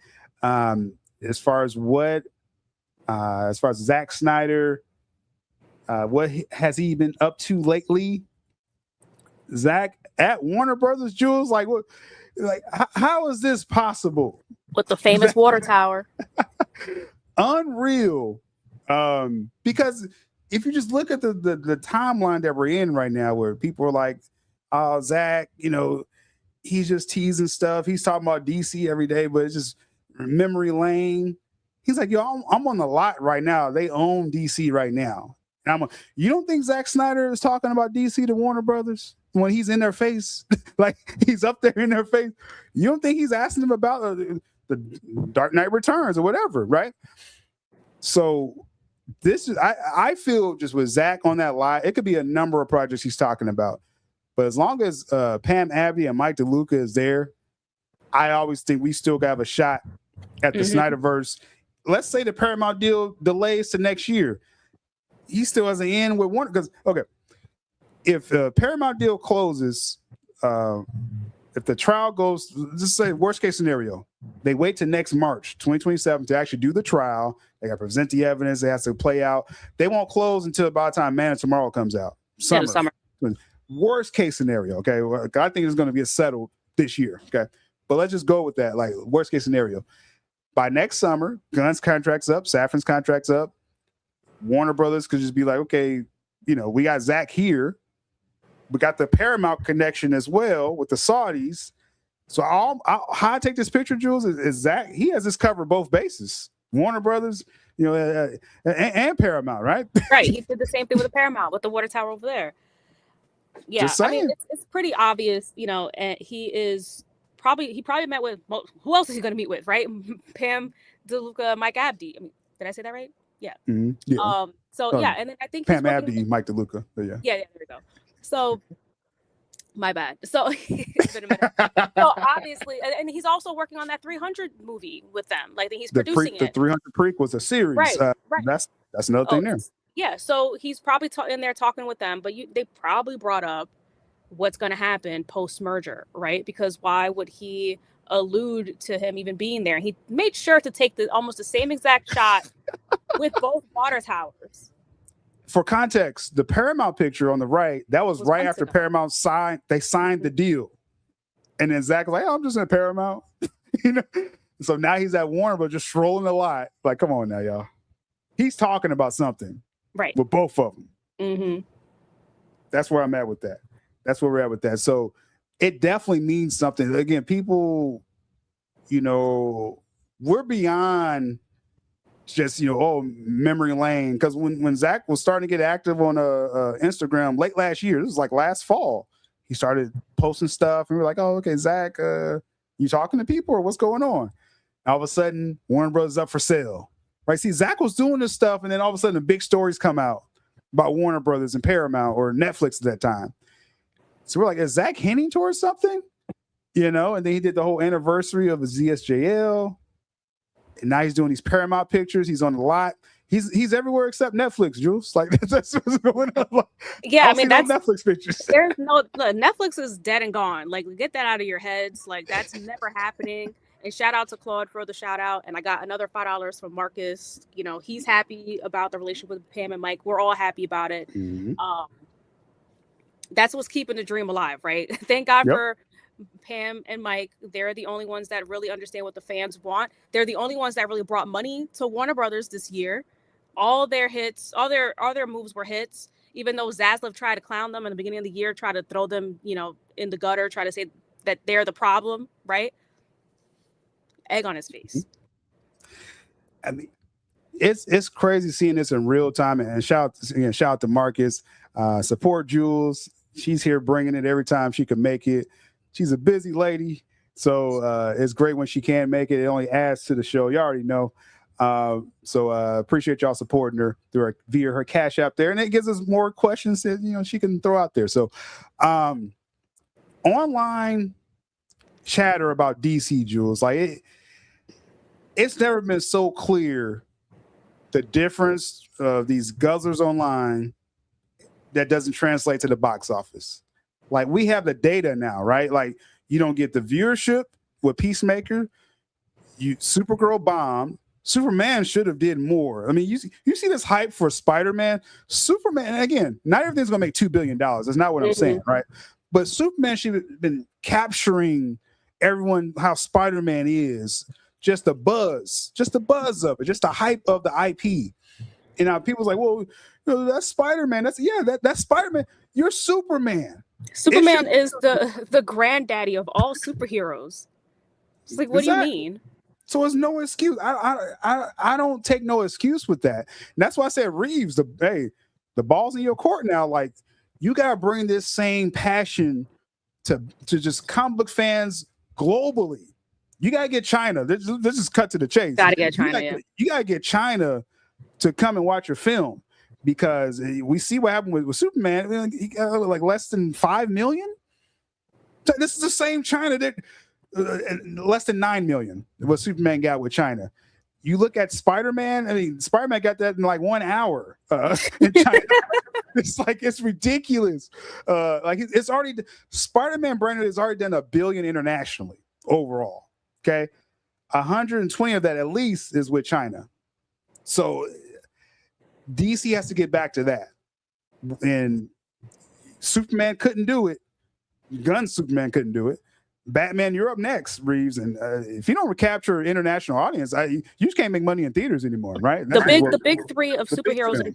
The big three in superheroes in general are Superman, Batman, Spider-Man, in no particular order. Just those three. Mm-hmm. Spider-Man just, he made a whole new mark now. That's like, who's going to topple him? Because right now he's number one.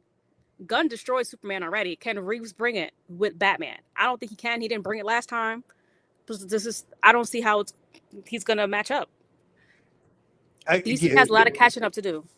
If he can again just get that feeling, just because there's like Spider-Man, like that was like in the middle of like I was working like 10 days straight, and so I couldn't really get a night free to go watch Spider-Man. I went to a midnight showing. I was very irresponsible because I had to get up for work 6 hours later. I was like, I'm going to see Spider-Man. I'm going to see it opening night, no matter what. And actually, I got like 6 hours of sleep. I was good, but these films, that's what it's supposed to do to us as fans. Like, oh, I gotta go see this. You know what I'm saying? Relatively when we can. And Superman supposed to do that for us as well. That's what Star Wars used to do when we grew up with the prequel. Yeah. They're at midnight. I gotta go see this opening day, right? And just Batman has to bring it, man. This becomes tremendous pressure on Reeves. And like you said, Jules, I'm leaning towards that. It could be a good movie. I don't think it's going to capture the audience like with Spider-Man. If it's a snooze fest like the first one, then it's game over. Game over.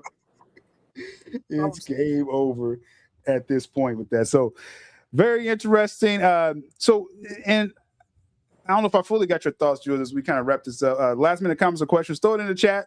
Or you can send Jules more questions as well, too. Really appreciate y'all supporting her while she's here.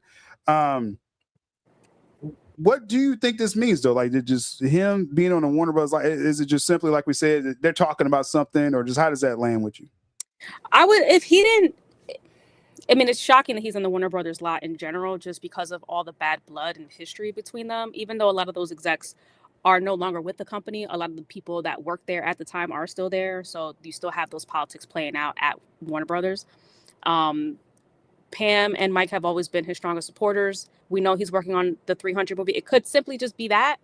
However, we know Zack has become the king of hints. And if he didn't post that water tower picture at Paramount and went out of his way to do the same thing with the Warner Brothers, then I would say there's nothing to it. But since he did both, he's definitely given us some hints. And like you said, the timing. I think you said the first one was right after they announced Paramount got the bid. And the timing now, Warner Brothers, what do they call it? They're going to litigation, right? That's what they're saying with Paramount and the states. So every time there's like some big news, Zack seems to give us some kind of hint to something. So I do think they're talking about what to do post-merger. That's just a feeling that I get. That's just based on what his history of posting stuff. I think that's what it is. And that's the impression we get, because like I said, when he was asked about Dark Knight Returns, he was like, hey, just when they let us do it, I'll do the film. So I think he's bringing this up when he talks to them. Like, I think he's bringing up DC overall. Right. What's the plan? Story. Yeah. Like, how are we going to attack this? And if it's a scenario we say, I think I'd rather him do Justice League 2 and 3 first. Then if you want to do Dark Knight, Returns, Ben can direct his Batfleck film, Yeah, we definitely want that movie, because that script I know must have been amazing with him, and that's true. Right. And so Man of Steel 2, I'd rather Zach do it. I don't mind if he wants to co-produce it because Cavill, he may want to bring McQuarrie, it could be something there with that. As long as it's fitting in the Snyderverse, I have no problem if someone else directs it. And like I said, with Wonder Woman 3, I still feel Patty would be a part of it, but have Zach heavily involved. But then in the midst of that, get JL 2 and 3 out, and then you do that side project. Dark Knight Returns is my scenario with that. So let's see. We got a few more super chats before we lay this down. We got a super chat, but it's asking Jules a question. That's okay. But also support Jules if you got Cash App. Hit up Jules on Cash App as well. I'm not going to ask her any questions for you. No, I'm just playing. But Neil Simon says, "Is Zach's song choice for me?" Which said "Home." It was the title of the song for the Warner Brothers post. And I think I got it. Did I cut it out on this? Okay. Got to fire the guy that did that. But the song choice, it says "Home," and he's at Warner Brothers Tower. He's like, "What, home? Like, is Zach back home? Is that what he's saying? Like, I'm back home with Warner Brothers. Haters get scared." I think that's what it says, man. Like, he's back. He's on Warner Brothers. Like, he's gonna do multiple things with Warner Brothers, y'all. Again, I understand people are boycotting James Gunn, DC, but like Warner Brothers overall, DeLuca and Abby, they mess with Zack Snyder, man. Listen, just from a human perspective, Zack made his fame at Warner Brothers. 300 released Warner Brothers. Watchmen was a Warner Brothers Paramount collaboration. Like all of his big budget films were coincidentally Warner Brothers. So that's where he's worked most of his career, that really it's when things took off for him. So he must have great memories there. It's a shame that all the politics in the executives' offices ruined that for him. But yeah, his song choice definitely makes sense. Definitely makes sense. And we got the question for Jules only. It says, who do you think did more damage to DC? Is it James Gunn or David Zaslav? Now, just as you kind of think of your idea there, your answer, James Gunn, his current DCU tanking in the box office. Zaslav is the one that brought in James Gunn, though. So what's your answer? Right. That makes things difficult because Zaslav didn't have the foresight to see how damaging Gunn's style would be. But at the same time, I don't think anyone knew how bad it truly would be, right? Because we were all thinking of Guardians of the Galaxy. We weren't thinking of what he did with the Suicide Squad or with Peacemaker. We thought he would come and have more respect for the lore, but he didn't. Yeah, at least more respect, the reverence for the characters at the very least. Right, at the least, yeah. And then when I first read this question, I was going to say Zaslav because he hired Gunn. But I'm going to have to say James Gunn because he put himself above the IP. Yeah, he was the creative that did, because Zaslav, all he did, he brought him in, and Zaslav's like, "Hey, you're the guy from Marvel. Go ahead, Right, you figure it out." And he could have done a combination of the Snyder Cut with his universe. He could have released the Ayer cut. He had that power. He could have done it. But he selfishly did not because he wanted to be the man. He wanted to have his own universe. And his style completely sucks. And then now with all the disrespect and how low he went with the characters and the stories, the damage that he did is probably the worst that we can probably ever even fathom for the DC characters. Like Marvel would never have gotten that low. And seeing what Spider-Man just did, because it just... Again, it's a well put together movie, Spider-Man Brand New Day. It's not just all hype, right? It's an actual good story. Like, you're not going to even hate Zendaya in this film, Jules. I'm just saying, like, she's annoying to me in Homecoming, right? Far From Home. I'm just like, Zendaya, like, she's kind of there. This is the best you've seen Zendaya. I'm telling you, right? It's crazy. It's crazy how every scene works in this film. And it just shows us, what's a good director and a good writing team, as opposed to, again, for the CBM genre, and what's not. What's James Gunn doing? It's night and day. Destin Daniel Cretton is a much better director than James Gunn. We just see it looking at these films. And so with Gunn, I just don't think he's qualified for epic level, for real storytelling. Like, Zach can write some tragic stuff, he's kind of that weird trauma guy. Like, he can do stuff like that with smaller characters. He should never touch an A-list comic book character again, or even B-list. He just shouldn't. I mean, do you agree? Yeah. Do you agree with my answer? Would you take James Gunn over Zaslav as who would you blame more? Only because Zaslav, I kind of agree that Zaslav didn't really know anything about it anyway. So he's like, here, I trust you, Gunn, but it was Zaslav's choice to, allow that and allow Man of Steel 2 to get chopped down. And he allowed him to take Cavill out of the Flash, and all that stuff. So it just, I kind of give more a 50-50 thing, but if I'm gonna blame someone more, if I get more piece of the pie, I'll give it to James Gunn, because he's the one that came with these wacky ideas. And we're seeing, again, he doesn't belong in this arena. This is a tough question. It's a good question. Good question, though. Great question. And I know as we read this question, the Guzzlers are just losing their mind, seeing their king. Is this your king? Huh? Is this your king? Who's supposed to lead you into the future? Him? He's supposed to protect you. See, all them Guzzlers like looking like, dang, that's your king? That's your king? That's what you're fighting for? Okay. It's over. I swear. Yeah, Carlos, man, it's good having a weekly show back. Y'all been missed. Much appreciated. Again, summertime, my schedule always gets crazy. So if Saturdays don't work as often, thankfully Jules can make some Sundays when she's able to. And even if I can't do Sundays, then I'll try to pre-record something or something to get out there to y'all. But I got to do my day job first. I think y'all understand. But while we do this, like I said, we do appreciate the support, us putting this time into this. So I do appreciate y'all showing out overall and supporting Jules as well. Again, I wouldn't have done the weekly show, I think, if Jules didn't, commit to it early, because I was kind of a shell of myself at that time. I was like, Supergirl got to be good, right? And Jules like, come on, man. Like you're not the sylabdul I know. Like, who are you? So I'm glad you was there early on. Now I got my petty back, and now I got people attacking me on Twitter like old times. So we're back. I had to check Sil sometimes. He needs it from time to time. Can't let him get soft. Yeah, it's like, you kind of question my manhood. Yeah, that kind of wakes me up when that happens. So, well, much appreciated, Carlos.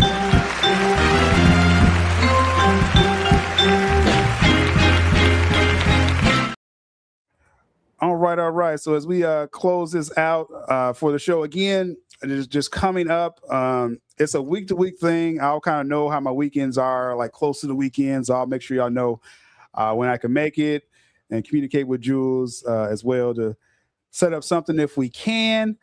Appreciate y'all supporting. Also, I had my upload videos. That video when I first talked about that stipulations, Jules, as far as Paramount freezing the DCU, that video just went crazy on this channel. And it was a lot of celebration, a lot of denial by the Guzzlers in the comments as well. They just could not believe it. It's like, no, this article doesn't exist. sylabdul is AI. Like, they just went crazy. Like, I may do a video just reading their comments. Like, it was crazy overall. But I was like, hey, I know it's not about me doing clickbait, but like, I'm not going to mislead you. If I'm saying it's frozen, we got proof. That is what it is, man. That's a pretty big claim to make. So. Yeah, that's it. I couldn't just say that and be like, oh, psych. It's like, no, this is real. And it got everybody panicking out there, because the inevitable is happening. The Paramount deal is not stopping, no matter how much you don't want it to happen. We got Shen at work popping in to show love to Sil Nation. Got an idea for a vid for you, Sil. Well, more of a drop for you. I was like, what's the suspense? Clapback Sunday? Good. I mean, I'm going to have some more sessions. Like, I saved the clapback sessions when Jules is not here, because I gotta compensate for the lack of her pettiness here. I gotta compensate. I'm petty? I mean, in a good way, not a bad way. I'll think of another term. But the point is, it's a lot of energy when Jules is here. And so we want to concentrate on that. When she's not here, then I'll be going back at Mike Kalinowski's head. Okay, so I guess you'll be doing that next week. So there we go. Jules will be next week. So Mike, I'm coming for you next week, bro. I'm very patient. because I am petty. I don't mind calling myself petty. And so I remember what you said, bro. So we're gonna go slide out of here though. Again, appreciate. Oh, we got one last super chat here. You can go all right. I got you, Los. I remember that. It's like, where did this beef come from? Just like me and the Collider people. Why is Carlos and Jules beefing now? But anyway, much love to Sub Nation. We got sliding out of here as soon as I find my outro. We out. Watchmen forever vigilant, steady watching and listening, disciplined, militant, killing these dudes that started visiting. What's the latest word, yo, still we need to know. Tell us what you heard, yo, still we need to know. The ins and outs, who's walking out, buying in, we need to know. Your thoughts on what's new, what you do to stream a hell of a show. Let's go. One hell of a show, let's go.